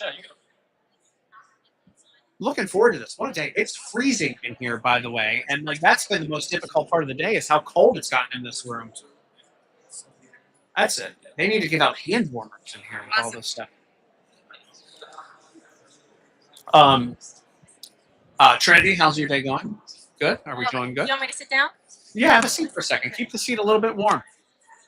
My day's going great. I've met so many people already it's on been- the sidelines while I'm watching the camera. We are on our feed right now. I believe we are the #1 thing on my feed for live streams. A lot of great members of Congress coming through here. I need to see if I got a text from anybody because I love that even though you asked the most softball questions, that everybody gives a different answer, but they're all great, in their own way. I think Well, it's no, amazing. that's what. So it's softball in that it's not a deep policy question, but it's a very, very deep question I'm asking people. Because Right. There is a moment for everyone where you realize it's got to be me that you represent your district, Mhm. and getting the different stories from different people, and it's always something personal. It's always something about how something shifted in their life or something shifted in their community when they realize, that you're the person that needs to step up to do that. And it's a very powerful story. I mean, and a lot of times folks don't know the story because in the middle of all the weeds that people get into when they're in Congress and they're doing normal votes and whatever, people can yell back and forth at them. Right. They don't get to, remember the actual reason, or the people in the district don't get to know the actual reason why they're here. So very fun. Exactly. And people say, do what you love. And it looks like they do They love do what they actually love do. it. You know what? It makes me want to run for Congress. But I I was like, I don't know about that. But I don't know, man. There's a working lot for of you stuff. is enough. Let me just tackle that first and then circle back on that one. There are a lot of good people around here today, though, and we've got, of course, executive producer Lawrence running around. I think we're gonna have a lot of good photos to come out of this. Do I look like? I hope I look beautiful enough for these You photos. look as great as Tim Young can. This is good as it gets. This is as good as it gets. And if you guys are enjoying this, make sure you hit the retweet button. I have been having a really great time hanging out with everybody today. This has been fun, man. This is I am so fun. I mean, let's a bit of a keep it break here. going. I'm not used to having this little bit of a break, and No, yeah, even the photographers and everybody is just amazing, you're like what they getting do. And I've been talking, just rubbing shoulders with celebrities is what I feel like. yeah, It's great. well. This is a DC is Hollywood for ugly people, so get ready for that. I mean, that's a Everybody's what so a nice and respectful, and and yeah, you can definitely tell this is the Republican I mean, we are having really media row. one of the best times here. 130,000 people tuned in. I'm really glad that they're here. I think everybody will be very happy with all of that. Boy, even our microphone stands. If you feel the microphone stand, it is so cold in here. I'm surprised that the ice melted in my coffee. No, what's wrong with my camera? I'm Not touch that. sponsored by Dunkin' Donuts, but here we are. Yeah, Um, we're purely running on adrenaline at this point. Between Are you? I'm not running on adrenaline. I am so excited. The thing is, I'm so cold. Yeah, I'm so excited. My legs are like shaking. Like I'm standing Really? there behind the camera. My legs Aw. are like shaking. Well, that's. I But mean, it's great. It's a great. I'm happy to be here. yeah, So, no, I thank you for have. taking me. I hope that I haven't offended any members of Congress because I see the zero mark from Lauren, and I'm like, you gotta go. Oh God, you're Because their staff, I got everybody's coming through with their pile of staff. They've got everybody they need to get through here. But which again, like respect to all the congressmen and waiting women for- coming in because they are getting asked a million questions at a million miles a minute, and cool, calm, and collected. I was like, you know what? Props to you because I don't think I would be able to do that.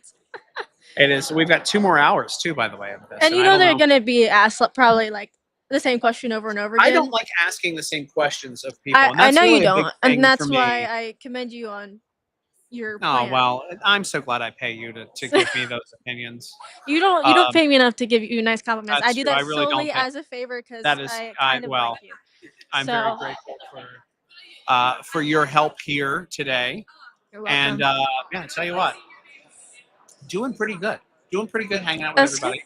We're doing Uh, okay for Congress, so Yeah, hanging out in Uh, Congress. Good time. no, it's great. That's why they call it the Nancy Pelosi conference room, is because it's so cold in here. Actually, that makes a lot of sense No, it's because it's freezing. frigid. It's It is absolutely frigid. in my this my room hands right are ice right now. I am, and I don't know where we've lost our. We lost our executive producer. We've lost our executive producer again. She wanders off. Yes. Do your thing. We're here. We're going to be here till 5:30, and we're live. So anytime you want to come through, just come hang out. Yeah. Absolutely. Please do. I'm excited. It is Rangers. I got my vintage Rangers hat on tonight. I'm going hard. This is how Tim has a conversation starter. Is he wears his hats. What? Oh, good. Who we got coming? I saw JP over there. Yes. We are. Yes. Whenever they come through, he's got to go. Everyone's. This is why this is Tim's secret of buying hats. He's coming through. We and choosing the right hat. and I for the just job. texted my friend, Congresswoman Van Dyne, headed my way in 10 minutes. I love her. Yes, let's get her It's on my here. own personal Congresswoman. I'm freezing. Dude, you have a hoodie on. This is why I wear a hoodie, by the way. It's because I'm Well- prepared for this. You know what? I can't give you no crap. Oh no, I'm good. Oh, Thank hi. you. I'm- This is we've got somebody joining from Bangladesh. Sikur, Ms. Smile. Thanks for being here. That sounded terrible. That sounded very. that's horrible, Tim. Just don't even try. This is Yeah, would love to have her come through. Yeah, all right. We got somebody coming on. We're gonna have- Somebody out of I here. would love to talk to her because she beat Maybe. Liz Cheney. There's so many and- moving parts right now, Yes. and I'm being blinded by every light in this room. Yeah, no, it's gonna be So a it's it's gonna be a great. good one. So we are just kind of hanging out. Tell us more about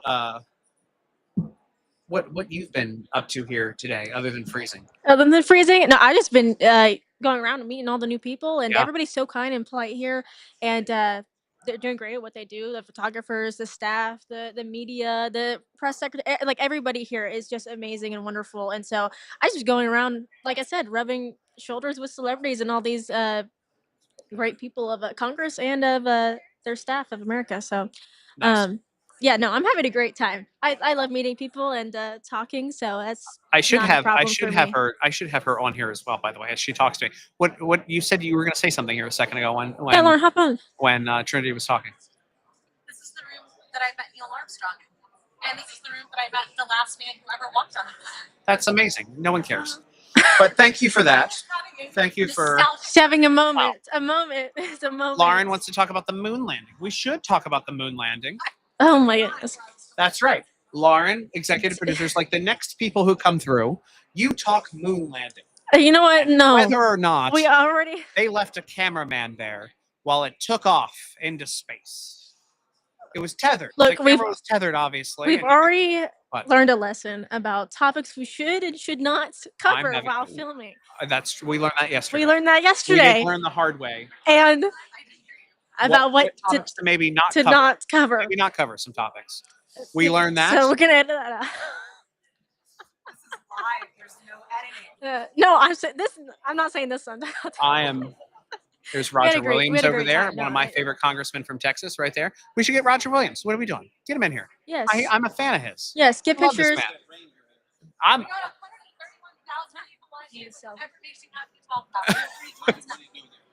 I like the Rangers. I know. Yeah. I am. I need them to go back to the World Series. I'm really. Yeah. I know.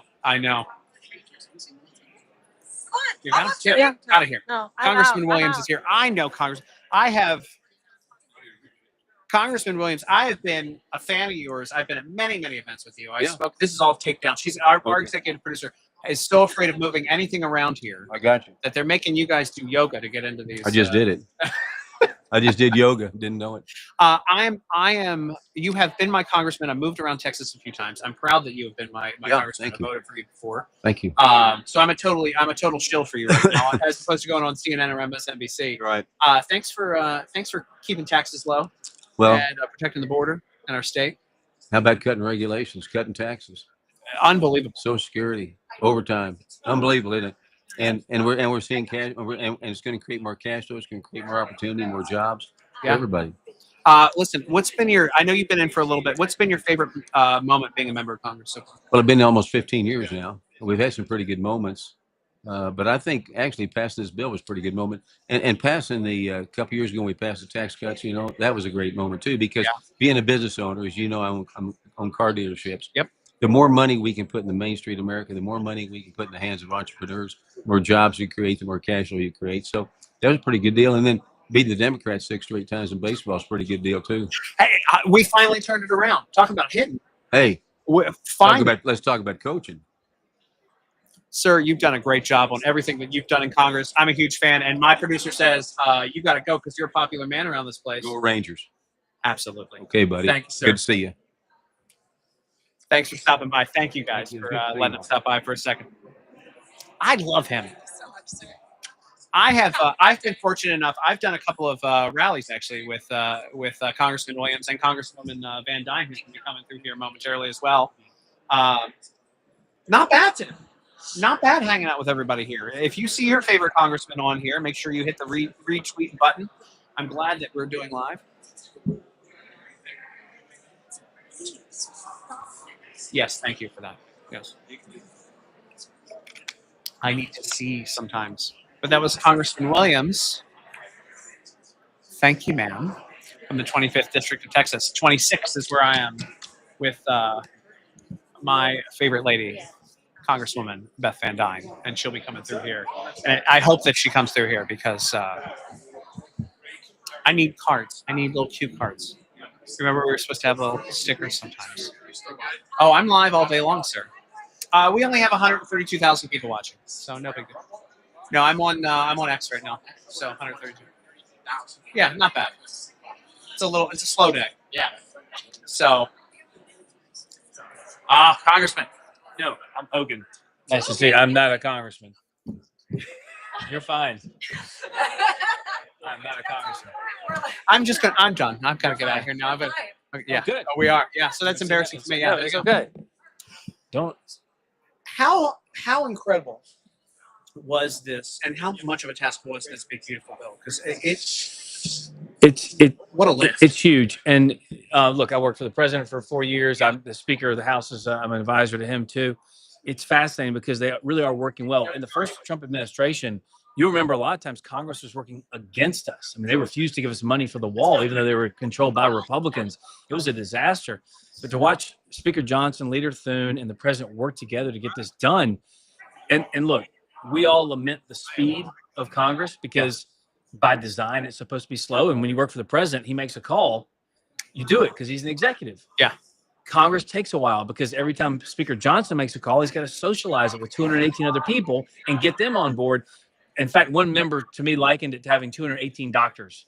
They all have a different thing you need to do to fix yourself, and it's a problem. But getting it done over that finish line was a huge lift by leadership, by the president, and I think the American people are going to be so much better off for it. I agree. I personally kind of like keeping my tax cuts where they are. Not a terrible thing. It's true. I don't like paying the government more money than I need to. But interestingly enough about tax cuts, which I didn't know until I came over here, was to start helping with the House side.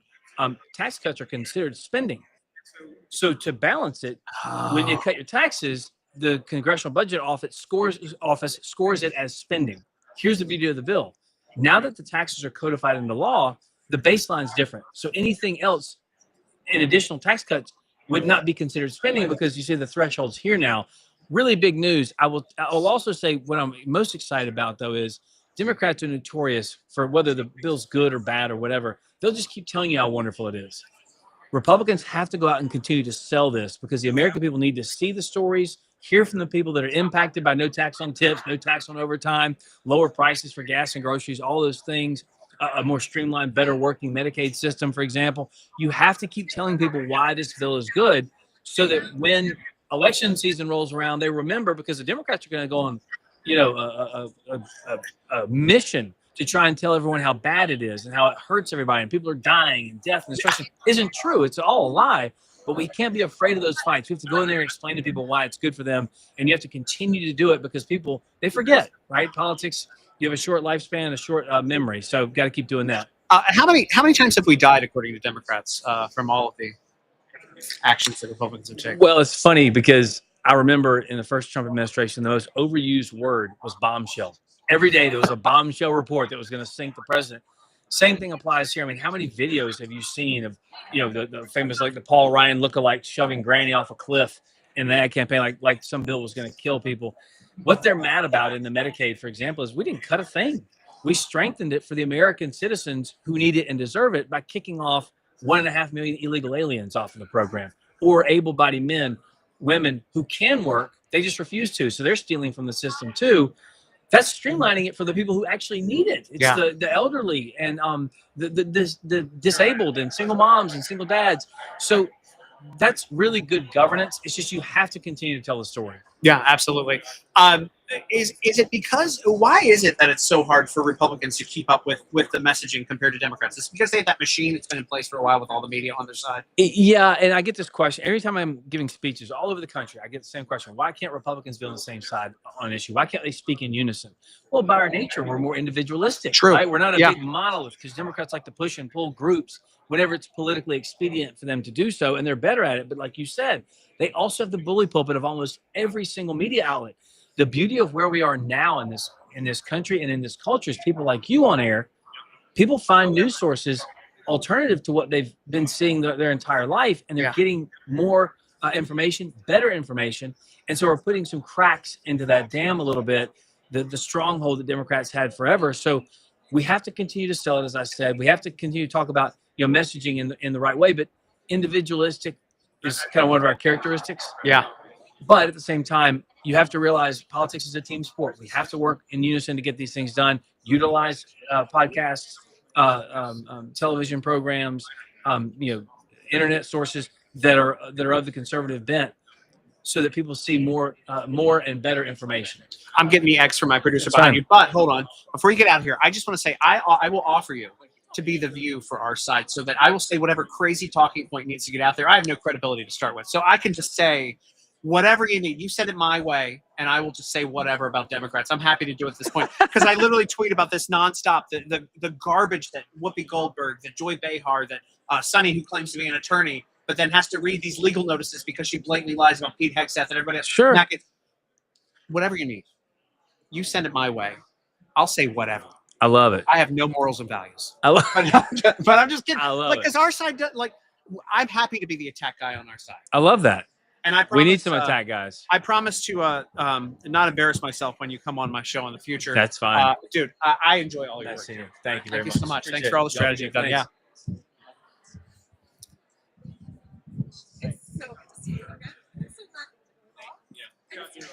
Thanks.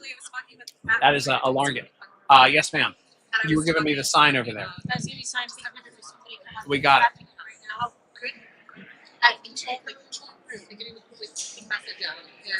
No. You have an info. Yeah, no, I got it. So 132,000 live right now. And yeah, hey, way to embarrass myself. That was amazing. That was amazing. Yes, I do know who he is, but I just assume I'm in such a zone right now. Absolutely. So just finishing the interview, just so Gotcha. So Yeah. we're live. Oh, you're live? Yeah, we're live. Yeah. I just wanted to just let you know, Mr. Randy Fine. Yeah. Oh, I like Randy. Yeah. Love him. Perfect. You know, it's just Yeah. Yep. Yep. I'm a big fan. I like Hogan. And you just brought him over to go congressman because I'm just in congressman mode. Did you tell him Tim's slow? Tim's not slow. Tim's working hard. Tim's in outer space Just with went things. blank for a second. Huh? Just went blank for a second. But he is one of the best strategy guys in all of politics. Literally one of the best strategy guys in all of politics. Hogan Gidley. Brilliant man.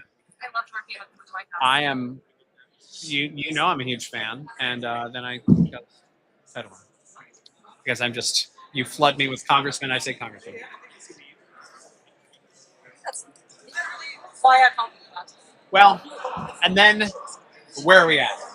Is that JP right there? Yeah, JP owes me. We are live right now. You owe me an interview with somebody. She is my executive producer for What's in Your Office, by the way. What a fantastic executive. She's an okay person. I'll do it. No. I'll do it. So we've had 133,000 views today. Not terrible. Not terrible. If you want to bring through anybody, we can. I just sent a note to all of them. Yeah, get them up here. Yeah, and we'll be expanding our What's in Your Office pretty soon. Actually, we just met. We did Kelly Loeffler's office yesterday. Tomorrow we've got Wes Hunt, and it's going to be a party. And we've got not allowed to say whatever coming up. There's something big that we have to plan. Something very big. Yes, over at the Daily Signal, who we're competing with today. Yeah, good to see you. All right. Who? Okay, if you want to, you gotta tell me who's coming through. I'm doing my best. Because I'm doing my best here. Guys, if you're enjoying this, make sure you hit the retweet button. I'm really enjoying hanging out with you guys today. All 133,000 of you that have been tuning in. We are the top right now in my feed of any of the shows that are on X right now. I'm excited to be here with the Republican Study Committee in the Nancy Pelosi caucus room. I'm freezing, though, right now. So thank you guys for being here today. If you want to get in on the chat, get in on the chat. Make sure you're hanging out with everybody. And I'm just filling time by talking right now and not freezing. So we got Congressman Randy Fine coming up. I hope to get Harriet Hageman on. I know that my congresswoman's coming through. We'll probably also... Huh? Oh, I know. Get the Epic Times out of there, and then here we go. As folks are coming through. Make sure that are we good? Or the live is still strong, holding strong? Yeah. I like the name. I like your name, sir. Randy What's going Fine. on? How Yeah, are great you? to see you. Great to see you. Yeah, we've got this all tied down, so you have to do a Oh. little yoga to get into All right. the chair. We had a little bit of tech issues earlier, so it was a little rough. All right. All Do you right. want me to wear the? No. Okay. We had, And am we I had a gonna little be- bit of I'm feedback. getting filmed. All We're right. live right now, actually. Oh, great. So about 130,000 people. Well, So no- hi everybody. Hey, listen, big beautiful bill. How difficult was it to get that passed? Well, it wasn't difficult for me. I mean, look, I'm the new guy. Nobody really asks my opinion right now. I'm just here to help President Trump and the team. It was important that we passed it for a variety of reasons. One, the policies are extraordinary. For decades, Democrats have told us the only way they would secure the border is if we granted amnesty to everyone who broke the law to come here. Yeah. We solved that problem without giving them anything. And that's an extraordinary win. It was also important because one of the big lies is we've created all these tax cuts for rich people. We haven't. Rich people will pay the same taxes next year as they do this year, but regular people won't. See, rich people don't get tips, but if you get tips going all the way back to January 1st of this year, you won't pay taxes. It's incredible. Rich people don't get overtime, but regular people do, and those people won't pay taxes on that. And then the last thing is most people on Social Security won't have to pay taxes on those things either. So, these are all big wins, and I was excited to help make that happen. I want to talk to you about something cool. The Florida 6th Congressional District. That's right? what I represent. How cool. Hello. How She was trying to get cool- your attention. I'm busy over here, Beth. I'm live with 100,000 people. So, Yeah. And she's my home congresswoman. I never see her. well, she'll take the Because seat she next. knows. Here's the thing. She knows she's got my vote all the time. So Oh, okay. No. You are always around jet set. I am actually. I am very famous and influential. Congressman, Governor DeSantis has kicked ass in that state. The Republican Party in that state should take notes on how to win elections, how to make a state redder. I mean, I just kind of want you to talk to that because I'm such a huge fan of the organization in that state and how it was a purple state, and now it ain't gonna be purple anytime soon again because of the leadership in that state. Well, I think what you've got is you've got a good team of people. The secret to the Florida miracle is a few things. It's one, we've had great governors going back years.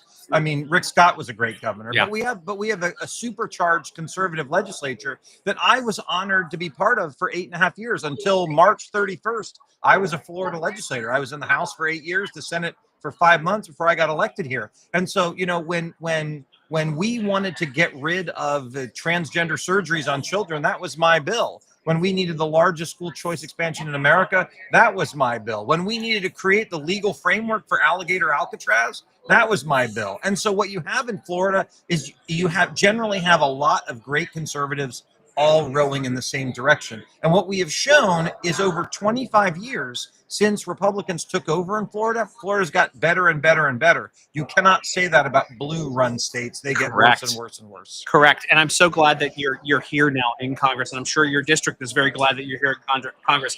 I mean, your work, that's a heck of a resume, sir.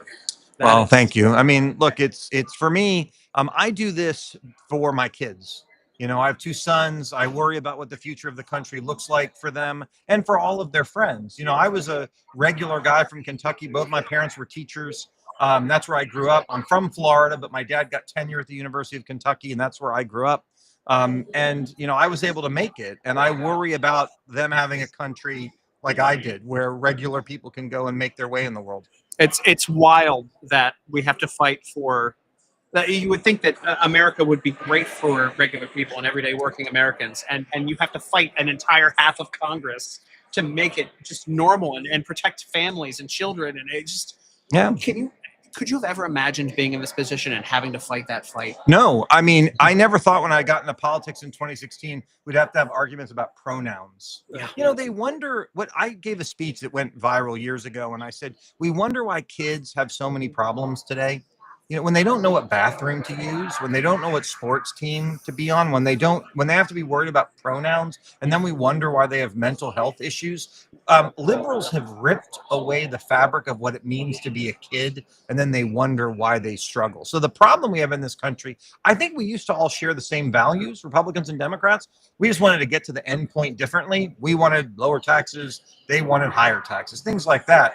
But now we don't share the same values. And I think that is what creates the huge differences in this country that we struggle with every day. And it's a fight up here because I am fighting people who literally don't love America. Yeah. And that is a crazy thing to have to deal with. It's unbelievable. I want to thank you for all your hard work. I want to, at some point here, and I have my executive producer over here, I would love to do a What's in Your Office with you. Sure. Because I'm sure you've got really cool stuff in your office. I do a segment for the Daily Signal. I do. It's one of the benefits of having been in the legislature for 8.5 years. You get all kinds of cool stuff. But I'll tell you. Can I tell you one more story? before I go? Absolutely. I'll tell you the coolest thing that's in my office. Yeah. So I'm going to need to see this in all right. person Well, you'll at some come. point. Yeah. So, well, do you absolutely. want me to save the story till I show No. you? Tell me now, and then So I'll. when I was 16 years old, I was a page for the House of Representatives. Oh. Yep, when I was a junior in high school, an incredibly important year for my life. By the way, nothing bad ever happened. I talk about pages. It was a great year.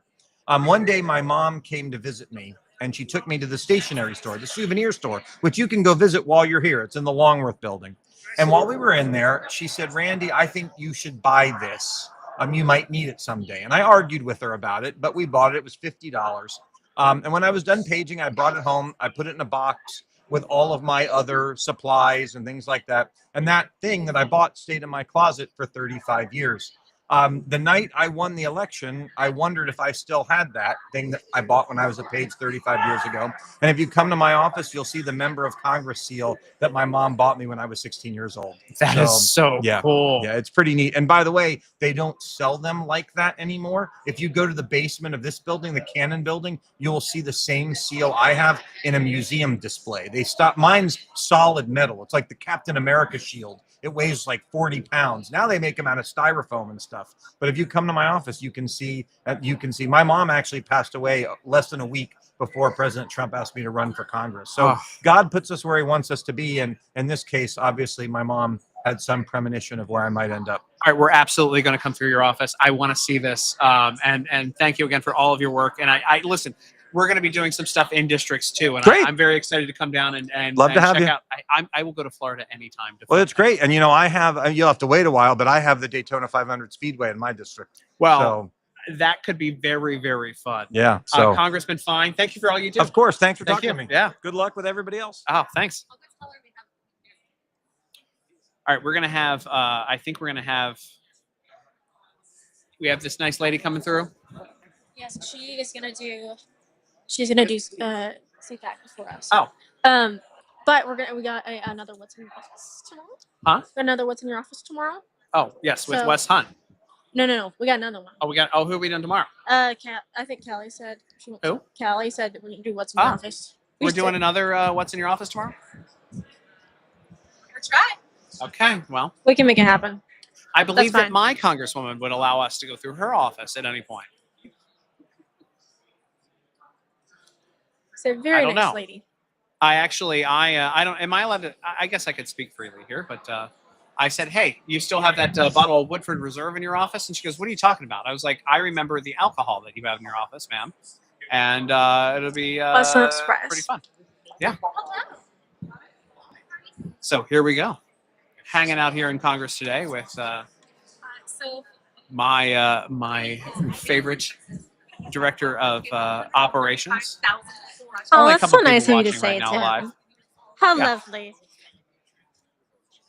Let's So this let's have a good time. experience, softening you up. Yeah, let's go. All right, let's do it.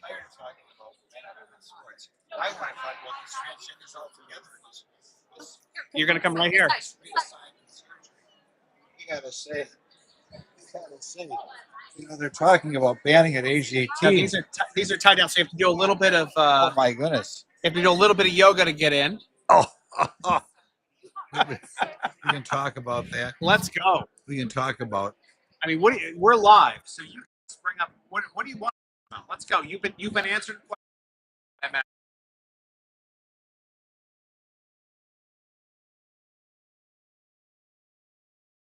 Sports. Yeah. Are we live now? Yeah, we are. Oh my goodness! They should deal with a tougher issue. Should there be any of these transitioning at all? Or, there's a bill out there in which they're going to say you can't transition before age 18. I think that's kind of a wimpy bill. You can't become a congressman until age 25. Yeah. Should you be able to become a congressman? And when you, I think you shouldn't be able to switch your gender when you can't even become a congressman yet, right? I think that's a very fair statement. I also think, it's plastic surgery. At the end of the day, it's plastic surgery. Why are we don't pay for anybody else's plastic surgery? Why is Well, there- not only should we not pay for it, to me, when I was campaigning last year, Yeah.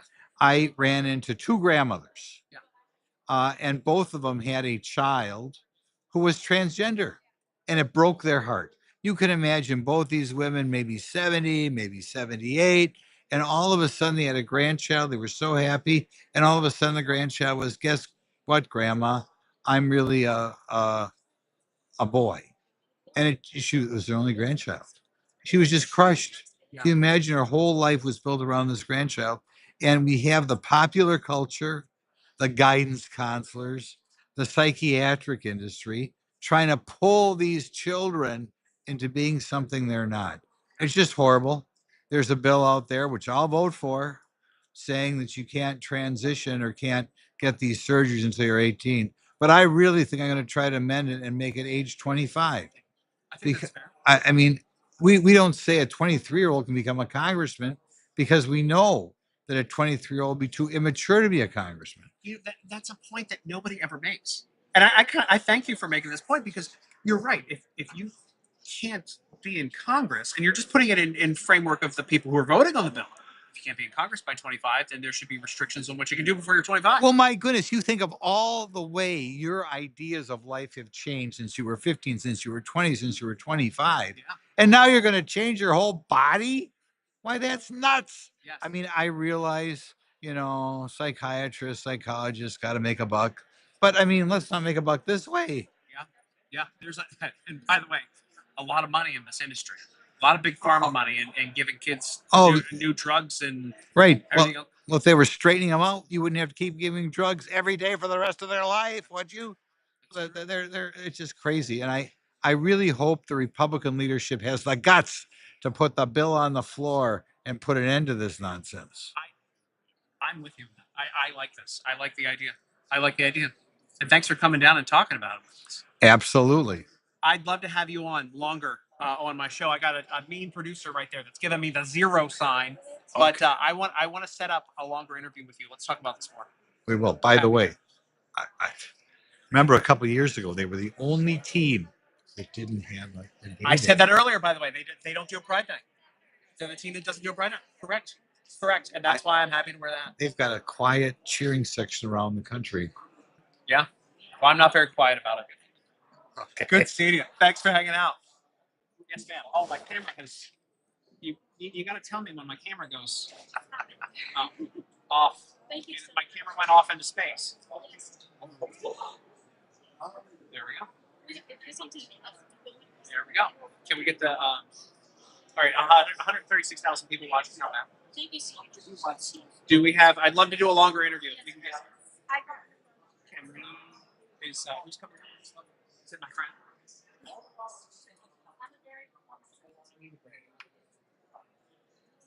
I need a good interview that's what's happening? Guys, lots of stuff happening. I am very excited to be here. Oh.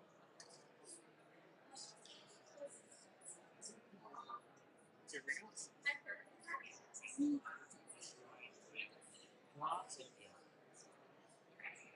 Oh, how about this? There's a scoop in the Washington Reporter that I was going to be here today. It's an event for with Chairman Fluke. A great time hanging out with him.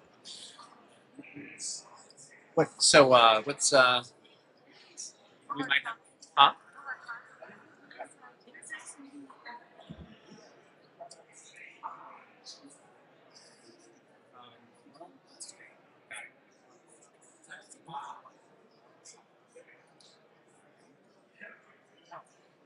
You need to test your mic. I can't hear you. You can't hear me? Okay. Yeah. Did move things around. Let's reload. I don't believe it'll. Hold on. Stay in the room right now. Stay there, and I'm going to reload my.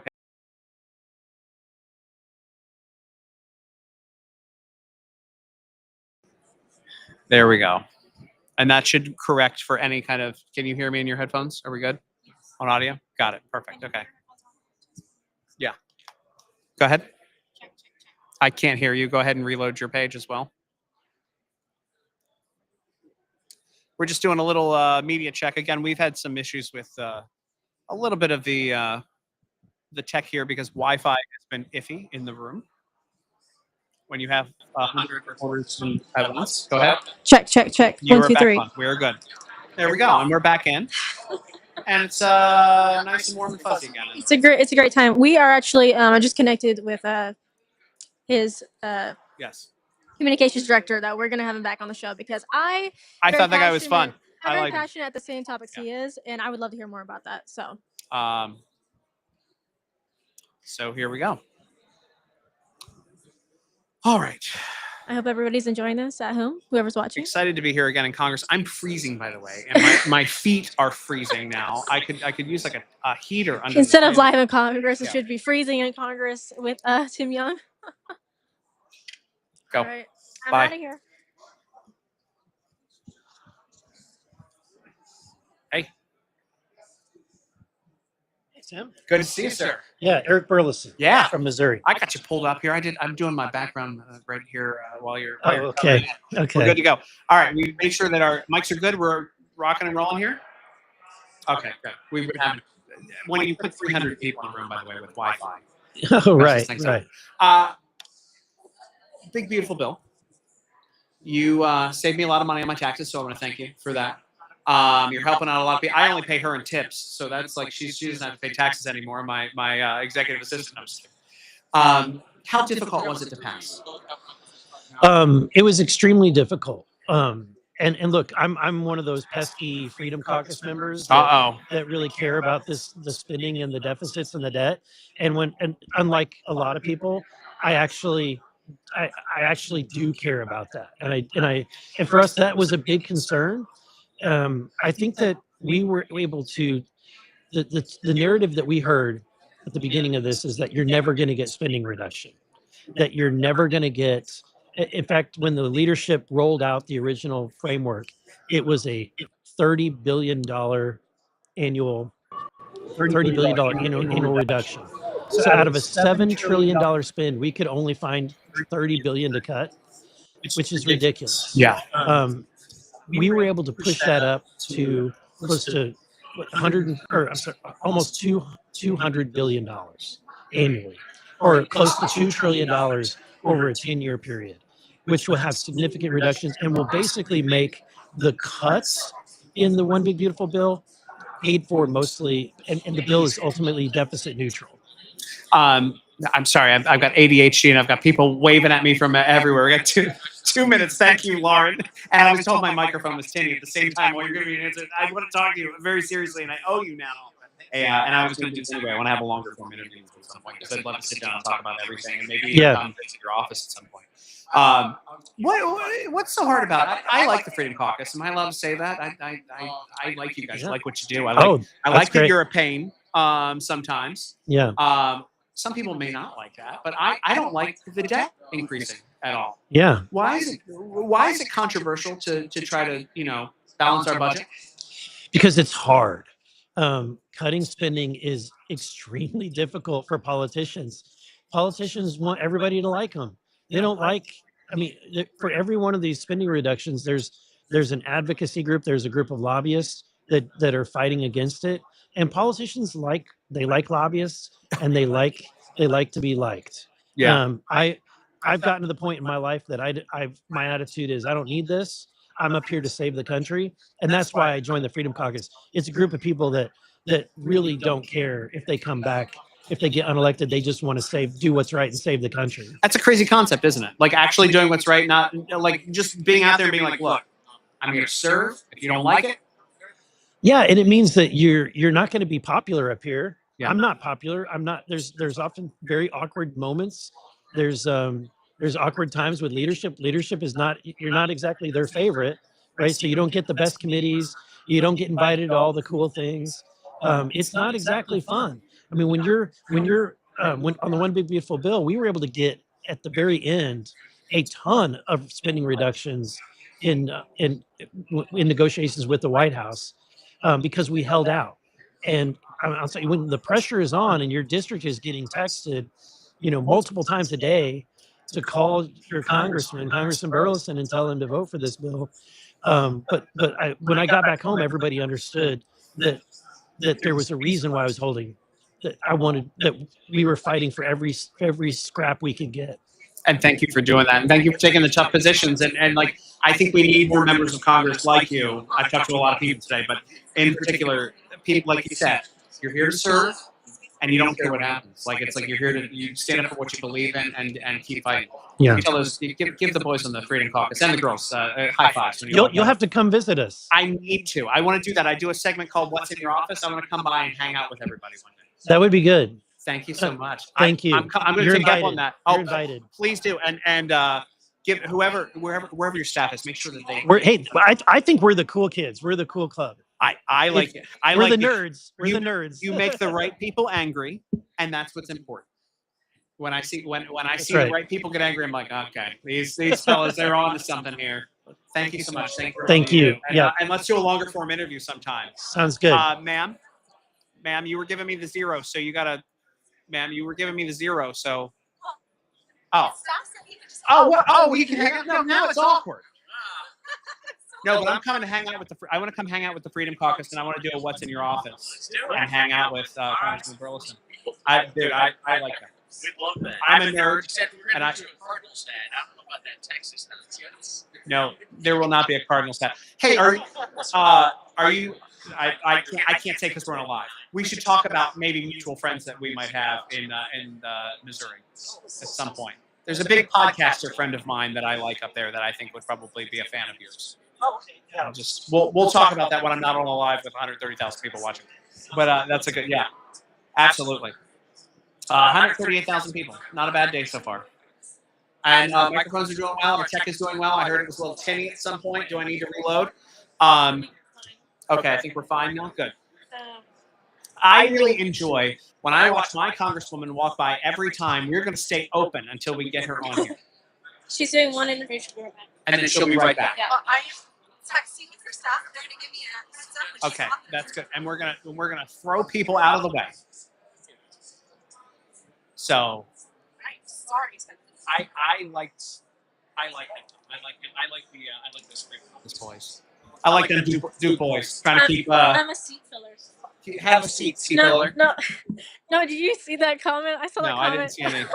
You really are the seat filler here, and you're a delightful seat filler.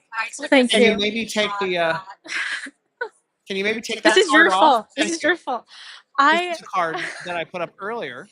If we could just remember, like, I can't say.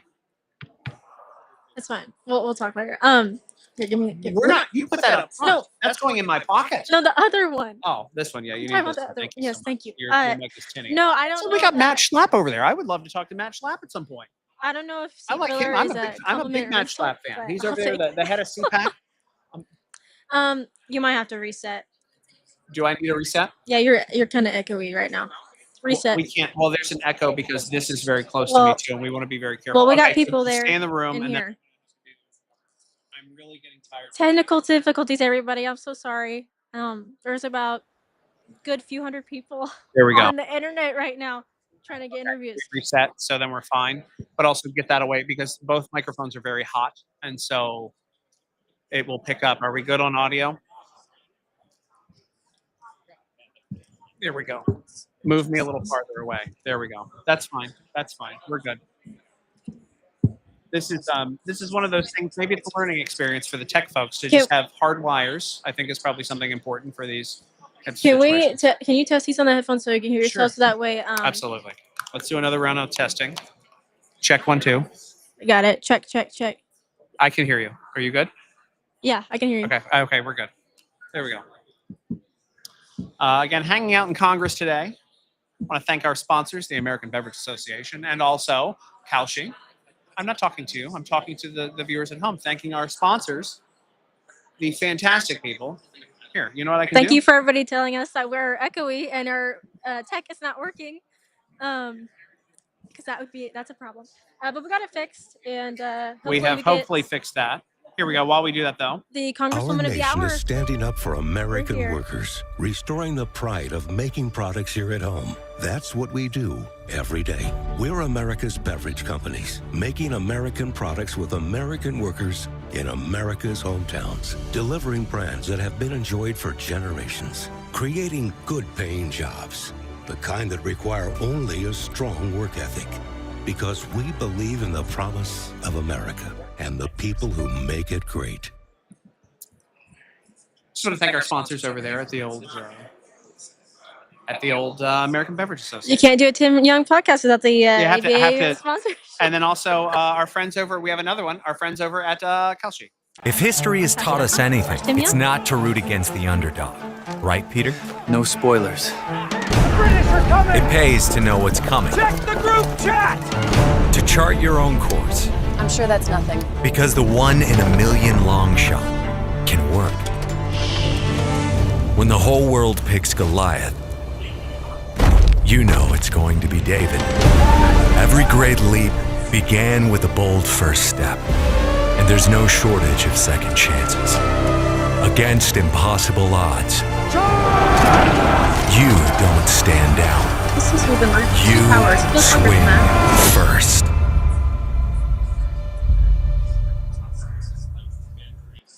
We want to thank our friends over at Kalshi as well as the American Beverage Association. We've got commercials for days for everyone over here. Again, great to have them around.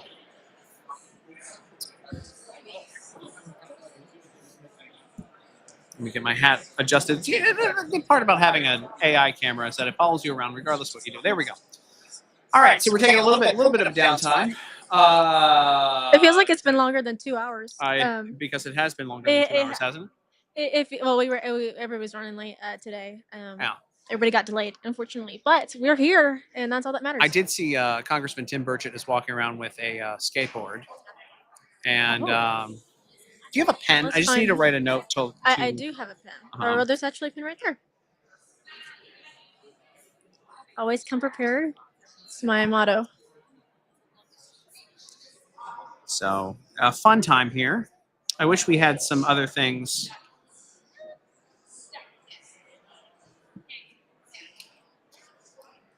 I'm passing notes, obviously.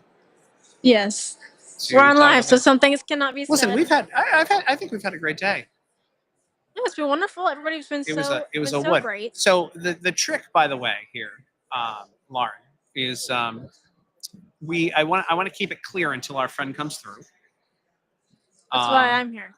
And that's because as soon as we have another congressman sit down, she's going to walk over here. And That is I true. am a fan of my member of Congress. Who is she talking to right now? They were taking too long. In Go NTD. pull her out of there. Yeah. But and I'm looking around. So a very interesting day here. I just like, again, friends of mine around the room. We got Andrew Langer, who was one of the first people I ever did a podcast with. We've got Matt Schlapp, who was one of the first people who gave me a big job here in this town. The Daily Signal, who I work with, the Epic Times. Oh, finally, get out of here. Okay, Get out of here. I'm Get out. out of here. I'm out, please.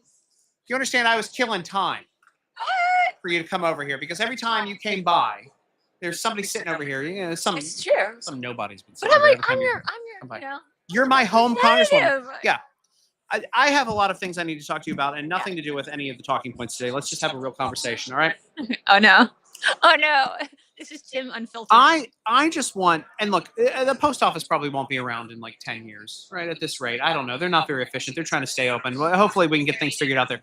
I want a post office named after me, and I understand the current rules that you can't be alive and have a post office named after you. And so how can we fix this? No, I will not vote for a post office unless the person has died. The exception My I might birthday's make- coming up in a month. The exception I might make is for Tom Homan. Oh, he actually That may be the only Can we name exception the I would border make. wall? Does the border wall have a name? I don't think the border wall has a name. I think it's just called Trump's border wall. Can we do that? Are we having microphone problems? Are we good here? Okay. Am I not talking into it? I'm looking at him. I'm not talking into it. We have, can I just tell you? How's Yeah, that? there Is we that go. better? Oh, no. No? Is the whole microphone dead? We have I had just sat back down. and forth. What is happening? Lauren? Are we good? Okay. Then why Oh, didn't you good, say it was okay. good? You were still staring at your phone. Waiting for, anyway, There's listen. a delay. Let's talk about a few things here. Number one, why is this room still called the Nancy Pelosi caucus room? Actually, is it still? They still have the That sign there's over a it? large name, Nancy Pelosi, walking into this room. Is that why it's so cold in here? Oh, it is freezing in here, is it not? Why It is is it? like an ice box in here. Yeah. It is like a snow queen that is in here. Yeah, no kidding. Hey, listen, I want to thank you, number one, personally, because you came into, when you first got elected to office, it was a tight race. It was a really tight race. And you've Yeah. done such a good job that it's now a little bit, there's a little bit of breathing room. It never stops. You will always face challenges either from your own party, in a primary, or Yeah. from a general. And I think you never take it for granted. Ever take it for granted. You are always running. How hard is it? I mean, being a member of Congress and coming from our district, because I looked at, I mean, just the travel alone, back and forth, constant. And you're a mom. Again, your kids are a little older now. Yeah, thankfully, But yeah. that's got to be incredibly difficult to be a member of Congress, be here for all the votes, be a mom at home. Yeah. Just the travel alone, like you don't get a break. Well, did you see in the news a couple weeks ago when they were showing pictures of like people falling asleep, Congress members falling asleep? Now, I don't know if you knew the context for this. We had been in the Ways and Means hearing, we had been in a markup for 19 hours. So we literally, and you have votes when you're in a markup, you've got votes that happen. You don't know, because every single bill, everybody on the committee can speak for up to 5 minutes on every bill and on every amendment. And there are, let me just tell you right now, you've got House Armed Services is in a markup, and they have something like 1,000 amendments. Now, I don't know if they're going to push all 1,000, but can you imagine how many hours they're going to be in a markup? Every single time an amendment pops up, everybody can talk about it for 5 minutes. So this is the inefficiencies of DC. But I had 7 all-nighters in 6 weeks. So when we talk about the age of some of our Congress members, I'm like, I don't know how they do it. I don't know how they do it. But we are constantly at the airport. And then when we get home, people talk about us being in recess. We're not in recess. You see my schedule when Yeah. I'm at home. Yeah. Yeah, we got It's- meetings. We're going to business tours. We've got roundtables. I'm just trying to hang out at some point and have a meeting with my member. I can't have it, and I'm not. I understand. I'm the last person you need to have a meeting with, but like, We love having you up here, though. yeah, I know. But I drop in, and I remind you what booze might be around in the But Capitol you're gonna when I'm here. come. But you're gonna come in 3 weeks, right? Yes. You're gonna come for our job fair, August Wait, 7th. Oh, I need to go do that. Yes, you need to come do this. So, when I talk about being at home and the how much better it is and what we're actually able to do at home, I didn't have to pass a bill. I didn't have to get funding. I didn't increase our debt.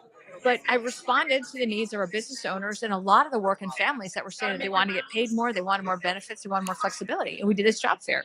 Well, So you need to come this year. Is it one of the? Well, I probably will need a job. People have been standards and practices have been paying attention to my jokes apparently on my show and are very unhappy. We'll talk about that another time. I will be looking for jobs. Is it one of the largest job fairs in America?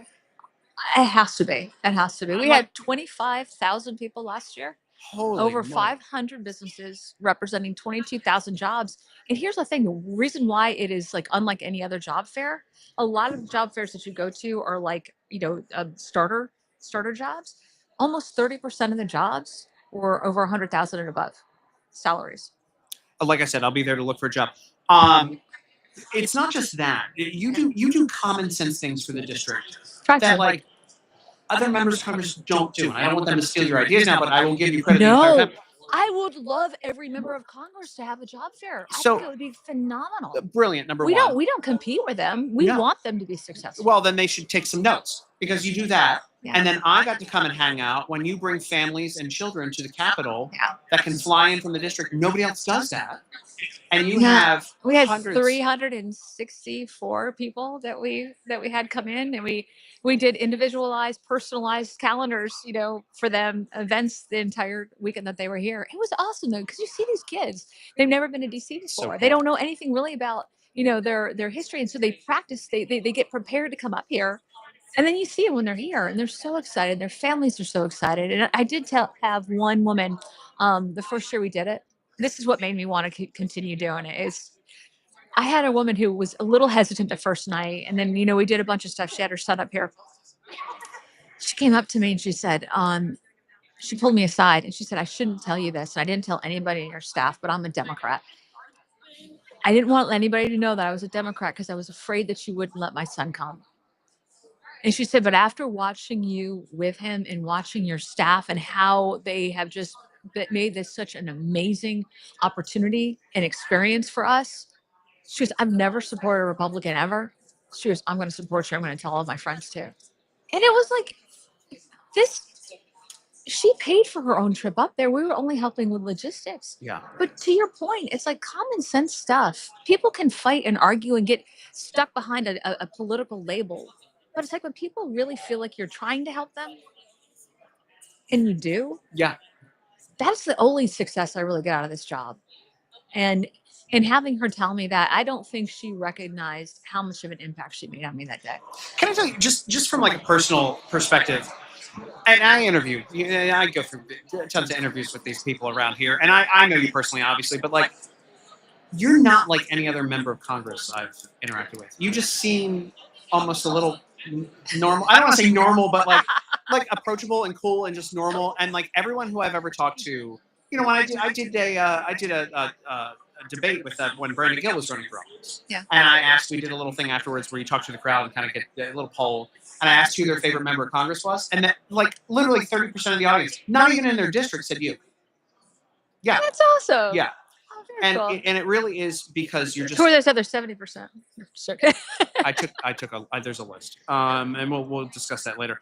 But no, you really are. There's something very different about you just personally when you interact with you compared to other members of Congress, and it's not just because we're friends. Like because back in the day when you were mayor of Irving, you were a lowly mayor of Irving, sitting next to me at a meeting. But I had so much more control in that period. I mean, what has been the biggest difference? Because you were the mayor of a town, people don't realize the amount of commerce and the amount of really our economy that goes through Irving. It's ridiculous. It is It's one of the top 100 cities, by population in the country. So it's over 250,000 people. We now have 9 Fortune 500 companies there. Wow. DFW Airport, is right there. Yeah. We had ExxonMobil, but we still have Kimberly Clark. We've got Fluor, Wells Fargo now. Caterpillar's moving there. I mean, you've got some major companies. Texas in general is a great place to do business. North Texas is phenomenal. When we were in, when I was on the city council, when I was mayor, and one of the things that we did was like practical.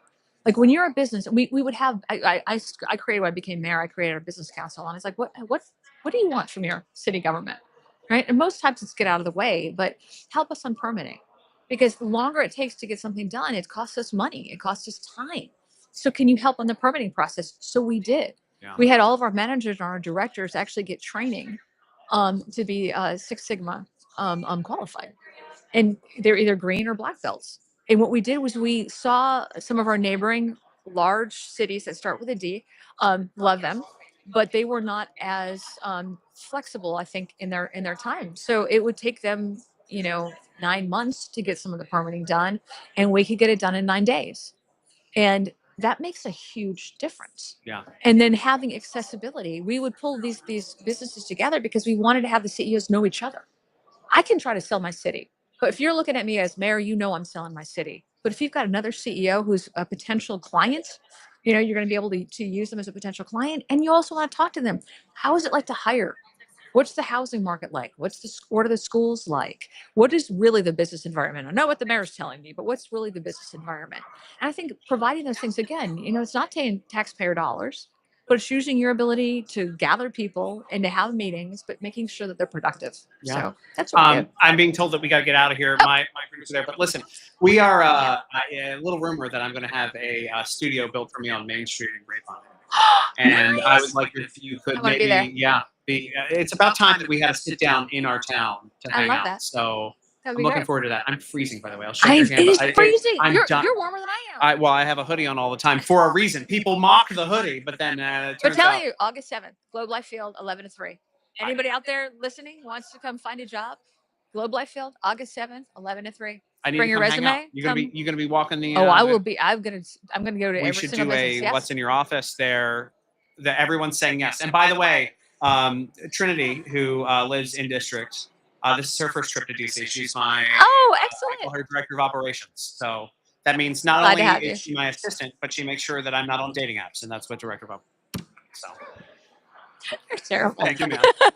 See you soon. See you in district. See you Thank you for everything you do.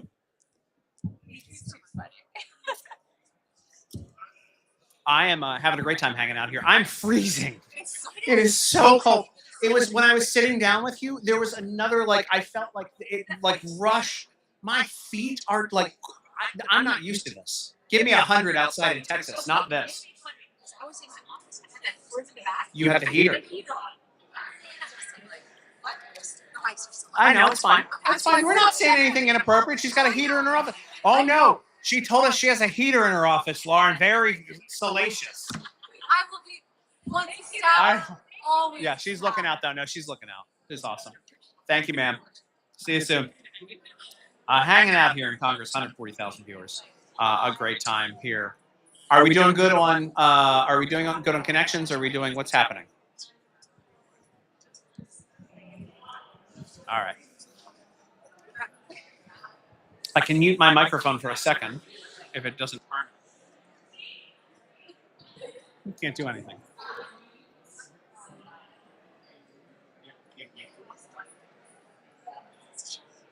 Okay. Okay, yeah, they are. It's going on 5 o'clock. That was my favorite. I just want to make sure I had Beth on because I like that Beth Van Dyne. If we can okay, that's great. Can I get a note card as to who's coming up? Thank you. I am freezing, by the way, just absolutely. And I've said this before.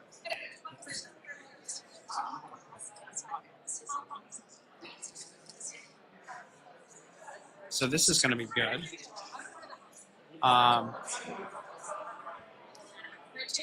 Gotcha.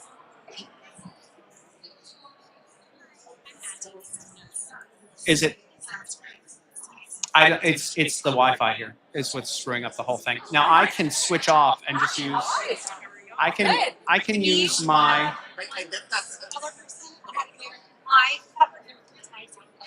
I you're just we got a baby butt right now. Oh yeah. Oh yeah. I'm going to switch to my MacBook Pro microphone, my just straight up microphone for the computer, and just let this one go. So can we have someone listen? I know that's make sure that we're. So I want to make sure that you can hear this, that it's clear coming through, because I think it might be better for me to just use my microphone. I think it's a focused microphone. And if you can hear it through there, we're just going to do a little test here. Trinity, how's the microphone coming through? Is it good? Just need to make sure that it's coming through. Yeah, I think it's probably pretty good.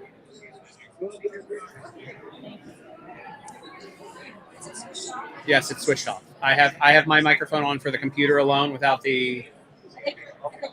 Okay, I think we're good then. All right. I'm freezing. Congressman, good to see you, sir. Tell me your name. Tim Young. Tim, I see it. You know, I was a Navy SEAL. They call us frogmen. So if it's -50 or raining or 110, they call it frogman weather. I got to tell you something. Is your training coming in handy in this room by itself? Because I got to tell you right now, it is so cold in here. And I'm sitting down and actually, as I say that, I feel like another rush of cold came through. Holy moly. Where are you from? I'm from Texas, so I'm not familiar with this. You know, there are more retired Navy SEALs in Texas than any other state. Really? There must be something going on in Texas. Well, What part of Texas are you? I'm the complete opposite of a Navy SEAL, an out of shape, schlubby podcaster. I appreciate you giving people the information. No, listen, and I'm glad to have you here. Virginia's 5th. Yes, sir. The best district. What's my, it like? my district is the gateway to the Bill of Rights. Nice. Thomas Jefferson, Madison, Patrick Henry, all those people. So you can't go 5 feet without a historic marker. In fact, Thomas Jefferson's boyhood home is like 2 miles from my house. That's awesome. Hey, Bob Good had your seat before you. That's right. Big shoes to fill, I think. Different. A little different. Yeah, a A little little bit. different. Yeah. I was a state senator. You know, I had the highest award for conservatism every year, and I was able to pass bills every year with every Democrat, every Republican, but also have that high award for conservatism. Last year in the state Senate, I had 2 bills. One of them a pro-life bill. Every Republican said you'll never pass these 2 bills. I passed both of them with every Democrat, every Republican. Wow. Yeah. And so the thing is, do you want to be a politician that talks a lot, or do you want a politician that gets results? That's what I love about President Trump. He's a once-in-a-generation politician. Yeah. He says what he means, and he means what he says, and he gets results. And I'm about getting touchdowns for my district and for the American people. I like that you're one of the guys too that understands, like, you came into Congress. This big beautiful bill needed to be passed. It's what Trump again is the quarterback calling the shots on this one, but also it's what the American people wanted. Yeah. And It's very popular. Yeah. What most bills you pass here, maybe 10% or less Americans even know they exist. Yeah. But they polled Americans in all these different districts. It's like 96% of the American people know what the big beautiful bill is. That's crazy. Do you think that's because of our doing, or because the left? Because I've done a little bit of work with Heritage and Project 2025. Yeah. And all the left kept saying Google Project 2025. And for me personally, I'm like, please do. Please do Google it. Look it up and see what it does. Because I think you're going to like what's in it. Yeah. Do you think that kind of like it backfires for the left when they were screaming about the big beautiful bill? Oh, yeah. People pay attention. They're like, Yeah. oh, wait a second. Yeah, this they're is- helping us. Yeah. They're helping us. I mean, it's a little gift sometimes. So for you, not difficult to pass the big beautiful bill. Difficult, but you have to look at the alternative. For example, I think it's like a ton of his executive orders are in there that are America first. I was telling another reporter, if you're on a basketball team and you hate your basketball team, you're not going to win any games. Yeah. And these America Last policies that have been destroying families all over the country for the last 4 or 5 years. This is turning our country back in the right direction. Yeah. America first. Who could have a problem with that? We need more American flags, more patriotism. And so if this bill would have failed, it would have been the largest tax increase on the American middle class in history. And what I tell our Democrat friends, hey, if you think the bill is so bad, you're welcome. It's a free country. Go ahead and pay those extra taxes right now on your own. Yeah, no kidding. Listen, you served this country, and as a Navy SEAL, one of the hardest jobs, period. Like, just different. I think. Well, from an outsider's perspective, I think It's a huge honor. I got to Yeah. tell you, and I think about all the funerals we've been to for my brothers that have been killed. Yeah. And men and women have died for our freedom throughout our history. For us to be sitting here, we owe them. We have to live a life worthy of their sacrifice. And I saw that slipping away. So when I got a phone call asking me to run, I was like, you know what? I want to serve my country, and so here I am. What I mean, and I think finally we're in a position where patriotism is cool again. Loving your country is cool again. Yeah. It's wild to just look at it and think, like, why wouldn't you love this country? Yeah. Why? And I don't understand why the left is still that way.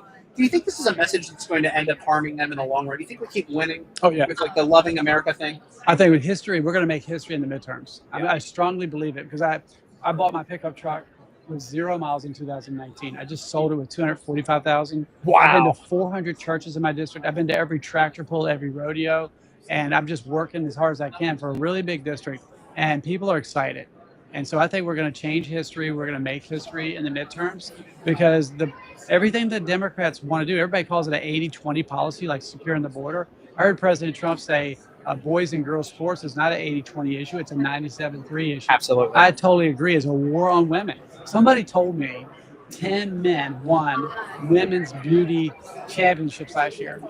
I mean, it's a war on common sense. So, well, the 5 o'clock shadow does well in the scoring with the judges. Apparently, I don't understand. I don't That's hilarious. understand how do we lose that much culturally? Like, what is going on? Like, in your opinion, like, and your district might be a little bit different, but like, what's happening in this country where people even can accept that? yeah, I think it's by design. Yeah. We have a lot of enemies. We have a lot of enemies. China believes that everything can be used as a weapon and should be used as a weapon. They've weaponized our immigration laws, with overwhelming our southern border. I think you can trace that back to China. They're producing this fentanyl that's coming across our border and poisoning. I call it Chinese chemical warfare because it's poisoning the American people. More people died every year from overdose than died in the Vietnam War. It's horrible. I personally have knocked on 6 doors in my district where a mother cried with me on the front porch because her teenage son or daughter is dead. And you look at the chips that they put in our cranes and our ports on the East Coast and the West Coast so they can shut them down. They're coming after us. Yeah. And we're just like, wonder why that happened. I wonder why that happened.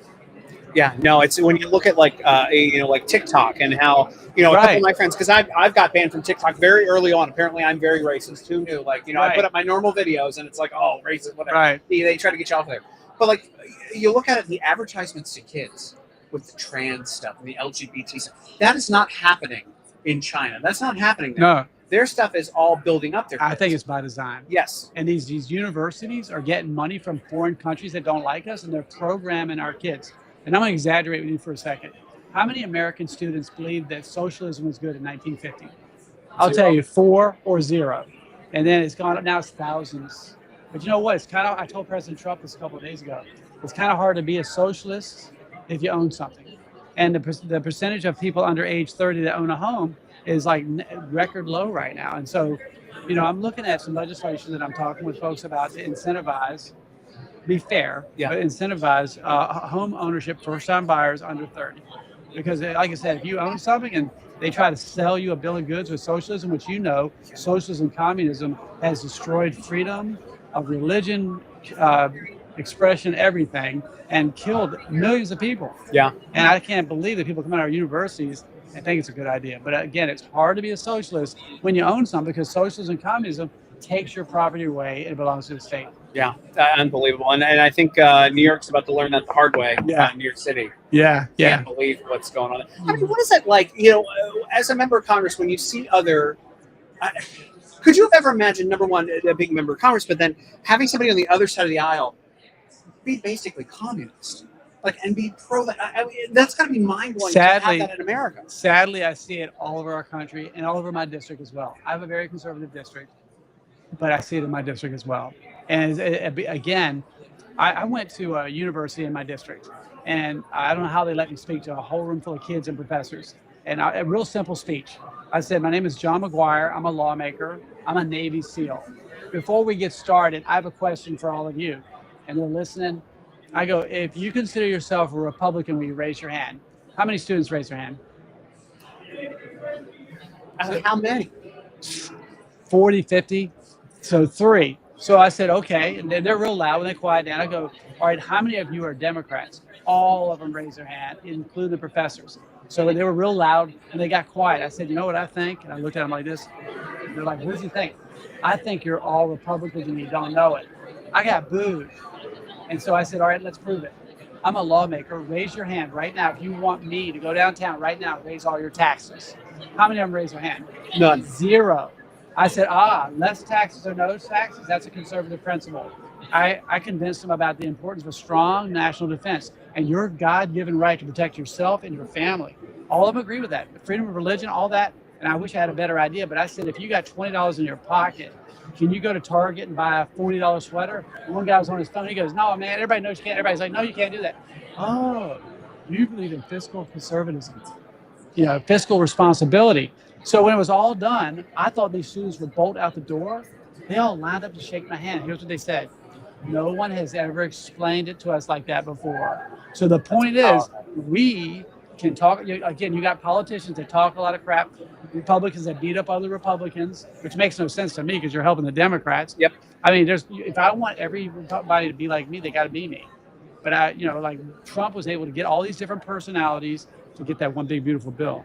And I'd rather be the guy that comes back to you and says, how did I move the football forward for our team? Not how did I partner with the Democrats and lose ground? Because there's a lot of people in the Republican Party or other parties that talk a lot of crap, but they're actually helping the opponents. I'm about getting touchdowns. I mean, if I had my way, I'd highest score for conservatism on everything. That's not realistic. Yeah.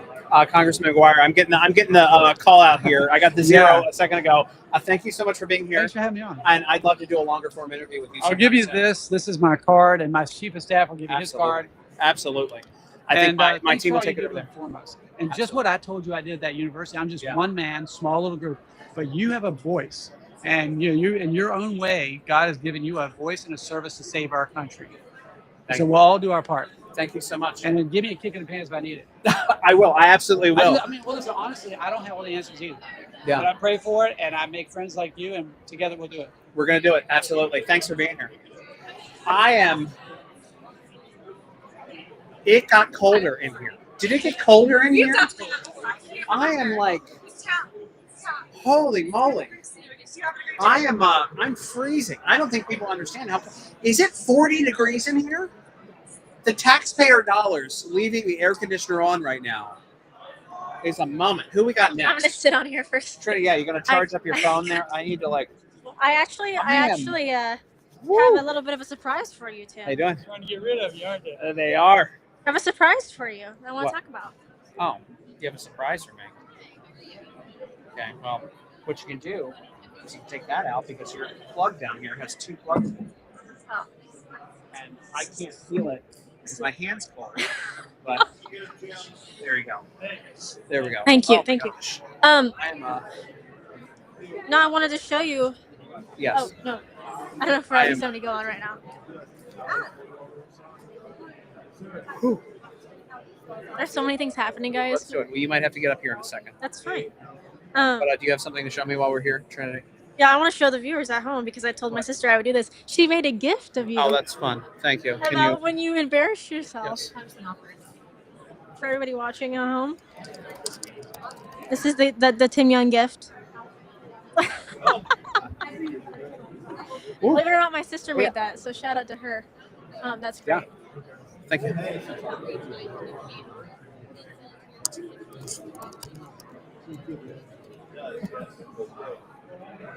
I hope everybody's enjoying at home watching. I am very cold. I am very uncomfortable. I know. I cannot tell you how. Like I haven't moved, and so And there's 1,000 lights in here, by the way. there are and thousands it of lights doesn't here. help I a bit. understand they're trying to keep it. It is now uncomfortably cold in here. Yes. I am. Yeah. Yes, please kick me out of this chair. Thank you. There's more important people than me that need to sit in this chair. So please do. Thank you so much. I am. If you can do something about the temperature in here, it is. I am actually very, very uncomfortable right now. I'm Mark Alford. Tim Young, nice to meet you. Mark, all Ford, no Chevy. There's my card. All right. Let me tell you, man. I'm excited to be here today. How long have you been in this room for? Because I'm going to make a complaint. I just got in here. So it's the Nancy It's Pelosi. freezing. conference. It is freezing in here. Is it because it's the Nancy Pelosi room? It's her personality has crept in here. Whoa, brother. Let's talk Sure. business. Let's talk turkey here. Big beautiful bill. Thank you for passing. Hold on. The Yeah. one big beautiful The- bill. It's amazing. It's and gorgeous. It's beautiful. thank you for saving my hard-earned money. I don't That's have to what we're pay here to taxes. do, buddy. I only pay her in tips, by the way. I don't even. It's just so she's going to have great taxes this year. No taxes for you. None at all. Only overtime and tips. She never actually works an actual hour for me. How hard of a? And you're on appropriations. Yeah. How long of a process was that for you? Because I'd imagine markups man. and things like that. Like people don't understand. By the way, did you feel like Russia cold come through here? I don't know if I'm blocking it or not, but I feel It's a like ghost or something that's Woo. come through. Mama.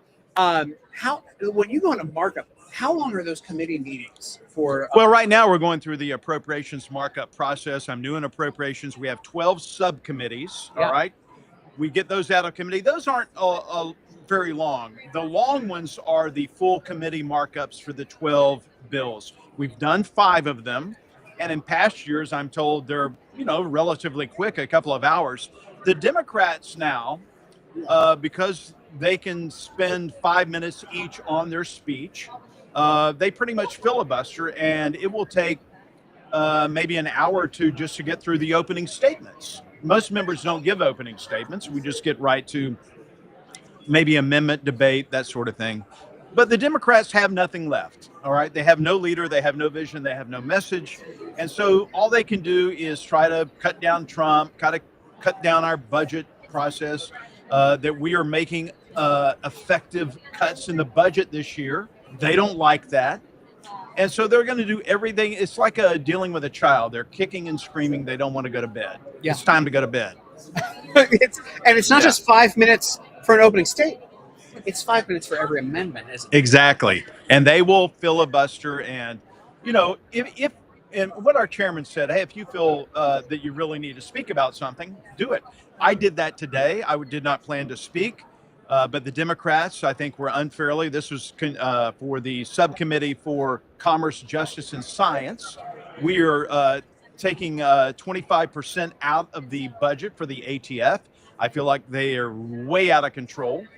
I think they need to be eliminated. But right now, we're cutting their budget, and part of that's cutting the funding for some of their employees. Yeah. And one of the Democrats went off on one of my colleagues, Andrew Clyde, who is a gun store owner, and she's telling him he needs to recuse himself from voting. And I'm like, wait a minute, this Come guy on. is a gun expert. If Yeah. anyone knows the overreach of the ATF, it's this guy right here. Yeah. And she originally said that we're cutting 48%. We're not. So in that case, I chose to speak up. Usually I don't. Let's get this through. Let's get these appropriation bills done so we can fund our government and not have a shutdown. It's interesting when Democrats were in charge, you guys and the Republican side didn't do that garbage because it's still, even though you disagree with things, Yeah. like this filibustering in committee is insane. It's Well, we did some, I wasn't here, but we did some maneuvers on the House floor to try to throw a wrench and things. That's just part of the process. But they are doing it on every single thing. And again, that's because they don't have anything else to run on. They've got a nut job communist who's going to be the next mayor of New York. They got a nut job AOC, Jasmine Crockett. She may win Senate of Texas. So, hey, Don't get me bring it started. on. Bring it on. If that's all you got, we are the party for you. We are now the party of the working class American family. The one big, beautiful bill proved that. it's unbelievable that she represents South Dallas. I live in Grapevine, Texas, not too far from. I used to live in Arlington. Yeah. And when there's such a difference when you drive into South Dallas. It's just like, come on, man. You Yeah. take a look at this district. It's like you aren't serving your people in your district. Yeah. And it's a shame that people like that get elected over and over again. I mean, what's that like when you're serving on a committee and you're in these hearings and you have to listen to these folks for so long, just ramble about whatever. Does it empower you, or do you just kind of go like, man, I wish I had video poker on my phone for these times? It is very tempting to look at your phone and not listen, but I know this sounds corny, all right? I try to approach this differently. Everyone got here because 750,000 people, well, that's who they represent, but a majority of those wanted them to be their voice and vote in Washington. I came here pledging to never really question the way someone else is voting because they're voting for their district. I get that. Even Jasmine Crockett. But I try to listen to people. I try to be respectful. Maybe they can win me over. They haven't so far. But you know what happens? They listen to me when I talk. Yeah. And when I'm filling in as Speaker Pro Tem up on the big chair when Mike Johnson's not there, I've done that several times, and I'm guiding the debate on an important bill. A lot of people who are doing that will just sit back in the chair and not really listen. I think if we are up here representing the people of our district, that we need to listen and engage and try to absorb so that we can learn from each other and we can move the ball forward. Yeah. No, Does that sound corny? No, it doesn't. You're a better man than I. That's what that sounds like to me because I couldn't do it. You know. Well, and- ask me next year. Maybe I. Listen, I say this, and people want me to run for Congress, and I'm like, I don't know if I can sit there and listen to people talk about just nonsense for a while, and I don't know how sometimes. And again, you're a better man than I don't know how you don't swear at these people sometimes. The crazy things they say, like you keep it classy. Well, I do. You know, the problem is the Democrats lie. Yeah. I Yeah. came here and I'm debating on the House floor these people who've been here for many, many years. Jim McGovern, one of them, was the chair of the Rules Committee. Everything has to go through the Rules Committee. He's a ranking member now, and I often debate on the rule. It gets kind of wonky. But I want to debate on facts. I was on the debate team in high school. I could debate both sides of the issue. That's how we were trained to do. They just outright lie. The perfect example, Tim, when we were debating the One Big Beautiful Bill, and even before that, the House resolution budget, all they wanted to talk about was these Medicaid cuts. You're cutting Medicaid. You're throwing people. No, we're not making cuts. There's no cuts to Medicaid. We are reforming Medicaid. And if you're an able-bodied adult between 19 and 64, and you have no dependents, you should at least be looking for a job for 20 hours a week, volunteering for 20 hours a week, have a job. I mean, it's not that much to ask to get off your ass, get out of the basement, go get a job, and we will help people. We want to help people who truly need help in America. And we don't have the money to keep helping people who don't really need help, but are living off the government dime. Yeah. I'm getting the wrap up signal from from my director of operations. I'm sorry I talked too much. No, we need Good to do a job. longer form interview. Let's I'm do sure it. you've connected with our people. Let's do this. I would love And to. I'd love to at some point. And I we want to say thank you so much. We do a lot of interviews with so-called traditional media. I used to be in the traditional media. This is the future. My goal is to do more of this because you guys are the future of media in America. Well, thank you. A lot of people would think that I'm not the future of media, and they would go on. But I want to thank you for your time. Let's do a longer form. Let's do it. Connect with you, and I'm getting a thumbs up. From All right, my I come to EPA. Dallas a lot, so Oh, well, I'll be there in listen, October. if you want to stop by the place, nobody stopped by my studio yet. I will. I happen to have a little bourbon room with 1,000 bottles of whiskey. If you do You that, got any Blantons? I have like 2 cases. Happy? I have 23, 15, 12, and Do you like cigars? So I'm getting a deal. Yeah. Fun fact: we should just talk about. All right, I off air, I have off 3 air. humidors in my house. All right. Let's just. You're my new best friend. Yes, we need to get together. You will enjoy this. All right, take care. See ya. Bye-bye. Thank you. Do I like cigars? Ezra Zion's a sponsor of my show, and Nomad Cigars. Yeah, absolutely. Who is this guy? I'm Tim. Good to meet you, sir. Tom Tiffany, Wisconsin 7. Nice to meet you. Watch the. We're all taped down. I've got executive. You got this anchor. You got this anchored down, and you, Let you me got tell it you. all set, man. Hold on. The setup here, not only is it 12 degrees in this room right now, which, by the way, you can handle because you're acclimated to it with Wisconsin, but being in Grapevine, Texas, I'm dying here. This is. I have been complaining to my wife all weekend about the air conditioning is too low. I want some heat. I just want to tell you, I've made this joke now 100 times today, but it's the truth. This room is called the Nancy Pelosi Caucus Room. Yes. Is that why it's so cold in here? Yes. What's it like? Look, you're in a battleground state. You're in a purple state. It is a constant. It's a constant fight there to try to do what's right and try to. What is that like? Because it's hard enough to be in here working for your people.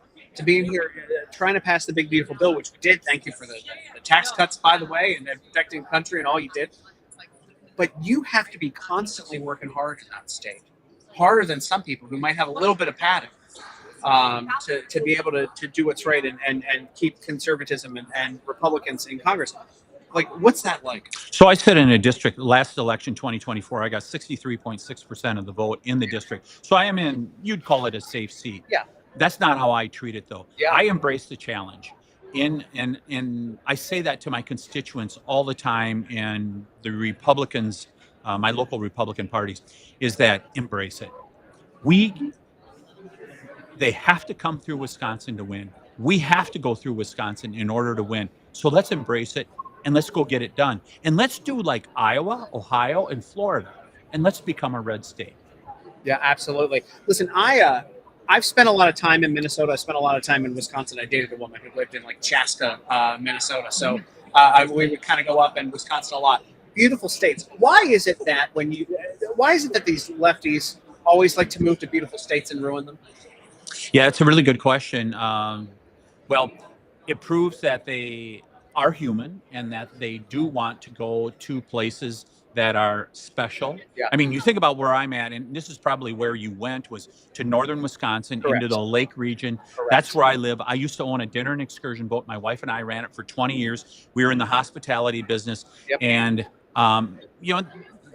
that sees no political bounds, but they do take over some areas that you would, the locals would say, would you please just leave us alone? And by the way, that's the whole thing, is that it's oftentimes not Republican or Democrat. People are just like, leave me alone. Yeah, just people want to live their lives. People want to live their best lives. People want to be able to keep their money. They want the government to run efficiently and balance a budget. Why is that so difficult for half of our Congress? Yeah, well, it's a really good question, but I think we're at a moment of real transition in America where you could be seeing one of those fundamental changes that happens very rarely in America. Obviously the founding.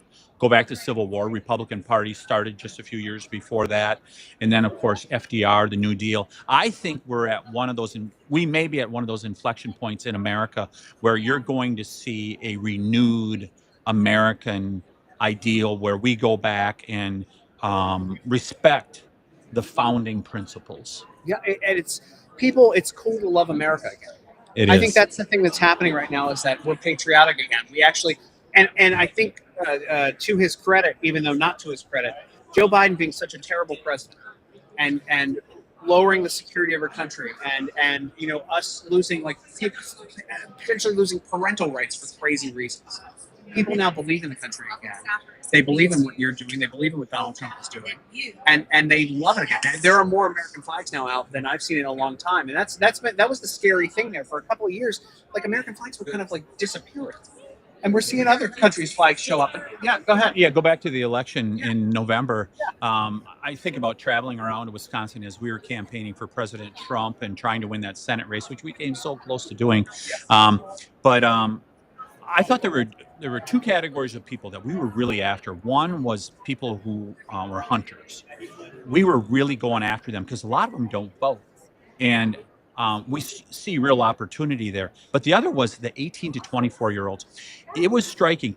So I live in a district that tends to be a little more elderly, but they were commenting about how many young people were coming in asking for shirts, asking for flags, asking for all that stuff, and they were engaged and fired up. I think that is our opportunity as Republicans, is to stay fully engaged with these young people who came our way last election and prove to them we know how to govern. Our ideas are correct. And the big, beautiful bill, like we just did, I think proves that, as well as the other things that the administration is doing. I think we can sell these people, and this will be no different than what Reagan did in the early 80s when he converted so many people to conservatism. That's our opportunity. I really think so. I agree with you 100%. How difficult is it? And I think this is one of the interesting things I've learned, because I've considered maybe running for Congress at some point in my career.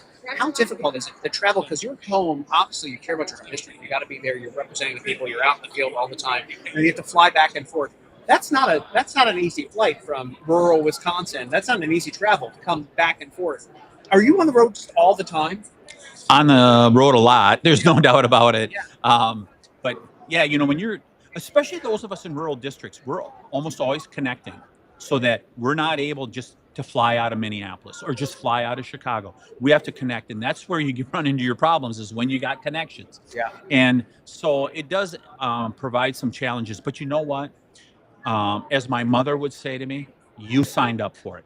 Yep. You knew what was coming. But I sent a note to our delegation, our Wisconsin delegation, after we passed that bill on July 3rd, and to a couple of them that had not been through this before. And I said, you should appreciate this, because this is what we put all the hard work in for. This is why we do the travel. This is why we go out and do the town halls and all the rest, is for this moment in time. Yeah. And we did that on July 3rd, and it's going to prove to be good for the American people, and it makes the job all worth it. Thank you for doing it. I'm getting the sign, and my tiny assistant back there. I would love to come. We're doing a segment, what's in your office, and also we're doing a travel segment, and I'd love to come visit your district and hang out with you. Yeah, for sure. And just a side note, I'm seriously looking at running for governor in Wisconsin. Wow. FYI. You need help, you let me know. I will. Thank you so much. Yeah. Keep up the good work. Thank you. Yeah. Thank you. Hey. Woo. All right. It is a chilly time. How's our audio? Or is our audio good still on? Okay, good. I've switched to just computer audio, and my computer has been good on its own. This is it is the coldest room I've ever been in. You have to do some yoga to get into the old chair here. Yeah, it ain't moving. Let me tell you something. This one over here taped it down. I don't even know. It's like she's got it nailed down to the floor. Or what if I was like super tall or something, and I would be like, it doesn't matter. Hey Tim, I'm Doug. Nice to meet you. Northern California. Beautiful part of the country. I'd agree. Well, I've been through actually. We were talking to Trinity about where she's from, and Lauren has spent time out there. It sounds like I've taken the coastal. That one right there is from those two are from Northern California. What's going on, guys? Both from Reading. Why is it that liberals move to beautiful parts of this country and ruin them? Are we on? Yeah. Okay. Why? We're live. I'm just hitting you with it right out the gate. Because they must want to be where there's nice weather, so they don't really have to do jobs and they can live outside or something. that sounds about right. Yeah. Look, it really is Northern California. one of my favorite parts of COVID. I traveled the country for, at the time, the Washington Times. I did 35 states, 80 cities. I took trains around the country. I flew around. I took that coastal train up through Northern California, up that Amtrak. And From LA up to Yep. the Bay Area. I went up to actually went all the way up to Vancouver, Washington. Oh, okay. I did the whole nine. No, it didn't stay on the coast. It went inland and went up the middle of the state once you hit the Bay Area, right? I don't think it does a coastal route. Yeah. Yeah. We did that trip once time from Chico to LA. It takes a long time, but you got to get on the train at Chico at 4 a.m. I think we got to LA at 10 p.m. But you're in it for the experience, right? Yeah. And I like trains a lot. Actually got a really cool experience last summer, almost exactly a year ago, July. There's a steam locomotive, they call it the Big Boy, that Union Pacific is sponsoring. Number 4014. It's a really long, has 2 sets of drivers on it and such. Yeah. And I got to ride on that down the canyon in Northern California back to my hometown. It was the coolest. That's so cool. It's like I think I hit 3 notches on the bucket with that. That's awesome. Do they still run Blew that? the regularly? whistle. Yeah, blew the whistle. It's not just it's a the really hot sounding whistle. Do I get to do that as a normie? Can I do that as a normie, or do I have to be a member of Congress to do that? Well, I have a podcast. I tell people I knew a guy, so That's incredible, though. So I guess you got to kind of get in with the Union Pacific folks, and we deal with their issues a lot. But I paid for a proper value of ticket, course. So Yeah, no. it was one of the greatest things. It was wild when I took the coastal actually up, and we'll talk about real things here in a Well, second. the same canyon is part of the canyon scenes they used in Top Gun Maverick, the second one. Towards the end there, where he was being chasing the 5th generation, whatever other country fighter it was. They wouldn't say Russia. Yeah. They had, but anyway. Well, they got to sell the movie. So some of that canyon, you'll see the river and the water, and some of That's that where the canyon. train goes? That's the same canyon as that movie. Yeah. I need to do that now. That's okay. Way to be a one-upper here. But I will say when I traveled during COVID and I did the full coastal on Amtrak, it was only $89, which was because nobody was. It was me and prisoners. I was told prisoners were on that train that they gave tickets to. You weren't wearing orange, right?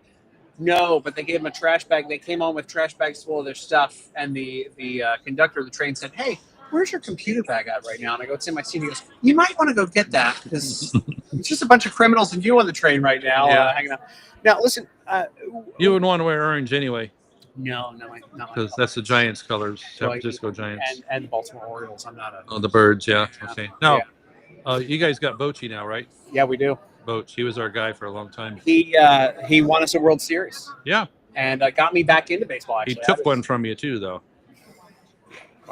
We won't talk about that. He's on the good side right now. That's He's a on the good side. now. 2010. No, I'm happy for the Rangers. I'm happy you got that World Series a couple years ago. Well, we needed one.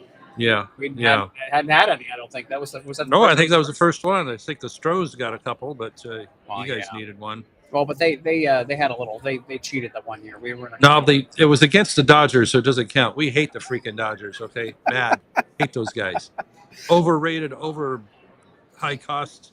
$2 billion payroll. Those guys, bunch of phony baloney's down there. You need to do. By the way, when we have more time, I need you on my show just for an hour to hang out Okay. and talk. We'll do it. We'll do I it. want to do this. I like it. Can I just ask you, what's it like being a Republican from California? I know that you're in a good district, but what's it like overall?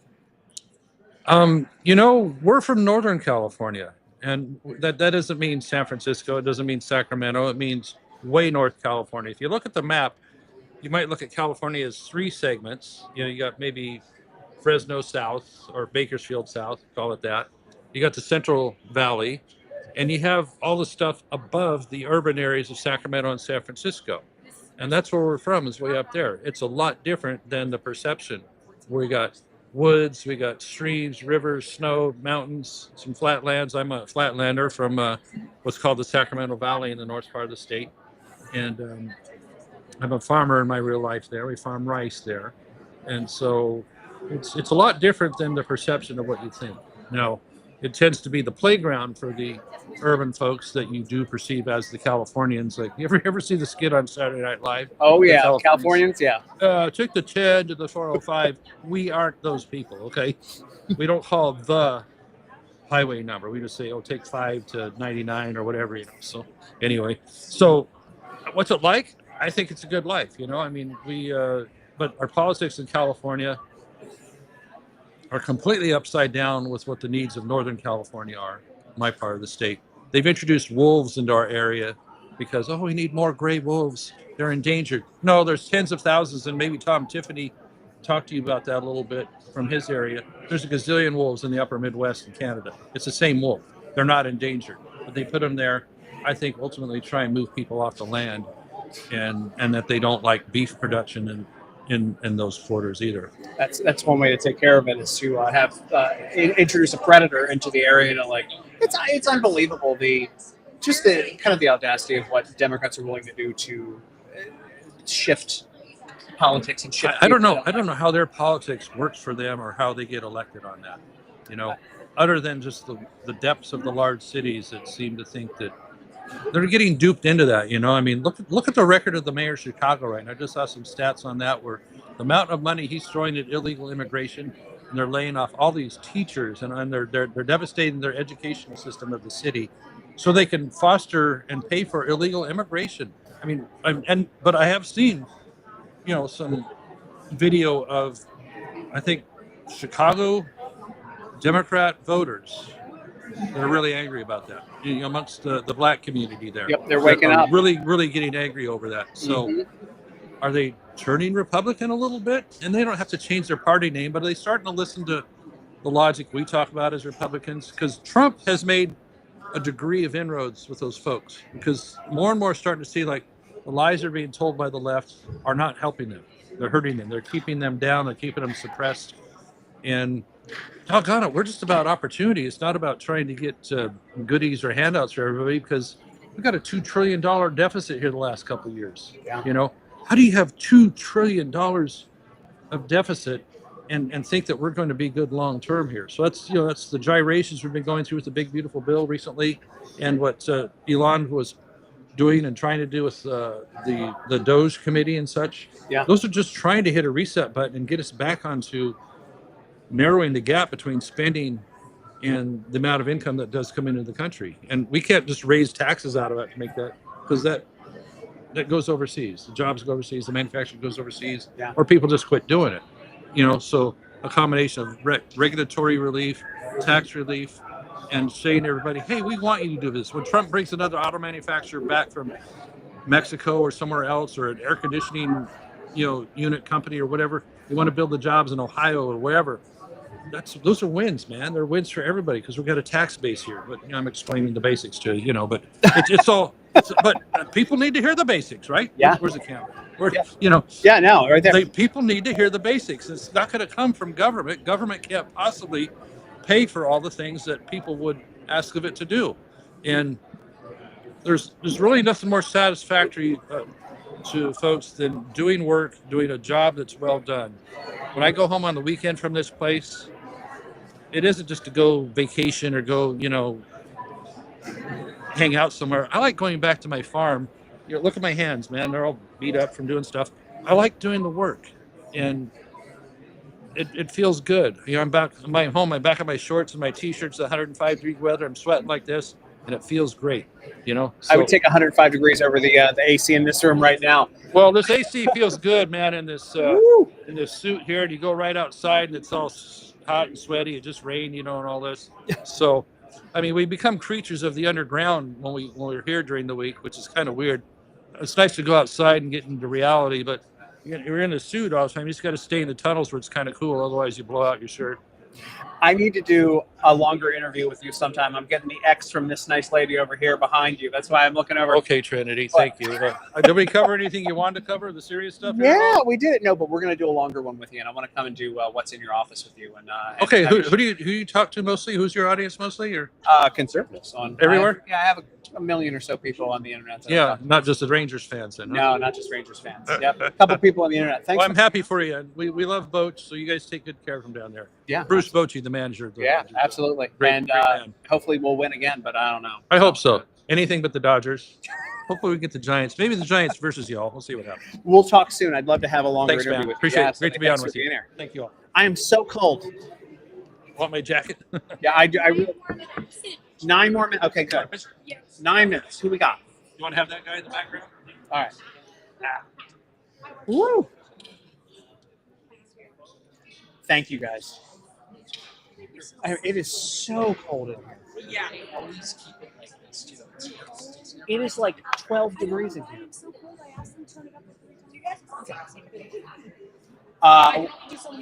Yeah, listen, we're bouncing in a couple of minutes. Apparently, I'm going to get one more interview. I don't know what's happening. I don't know. I'm just sitting here. I don't know. I got Lauren's running around right now trying to find somebody. Yeah. I think we got everybody. I mean, I'm happy to like. Oh, yes. We're gonna pose while he's on the arcs. Here we go. We're just going to take pictures here. With the lovely Trinity. Perfect. All right, there you go. Thank you so much. I'd love to get on with you again. Absolutely. We'll talk soon. Absolutely. I'd love to come to Northern California, honestly, and hang out. We'll be in touch. Yes. I mean, we're good. I mean, honestly, we've done 3 hours. Do we need anyone? Are we good? Is Callie going to come in? No, just for a picture. Just for a picture. Oh, please. Is this live? Yeah, it's live. Okay, we'll do it anyways. 143,000. No Oh big deal. gosh. Okay. Okay. Hello.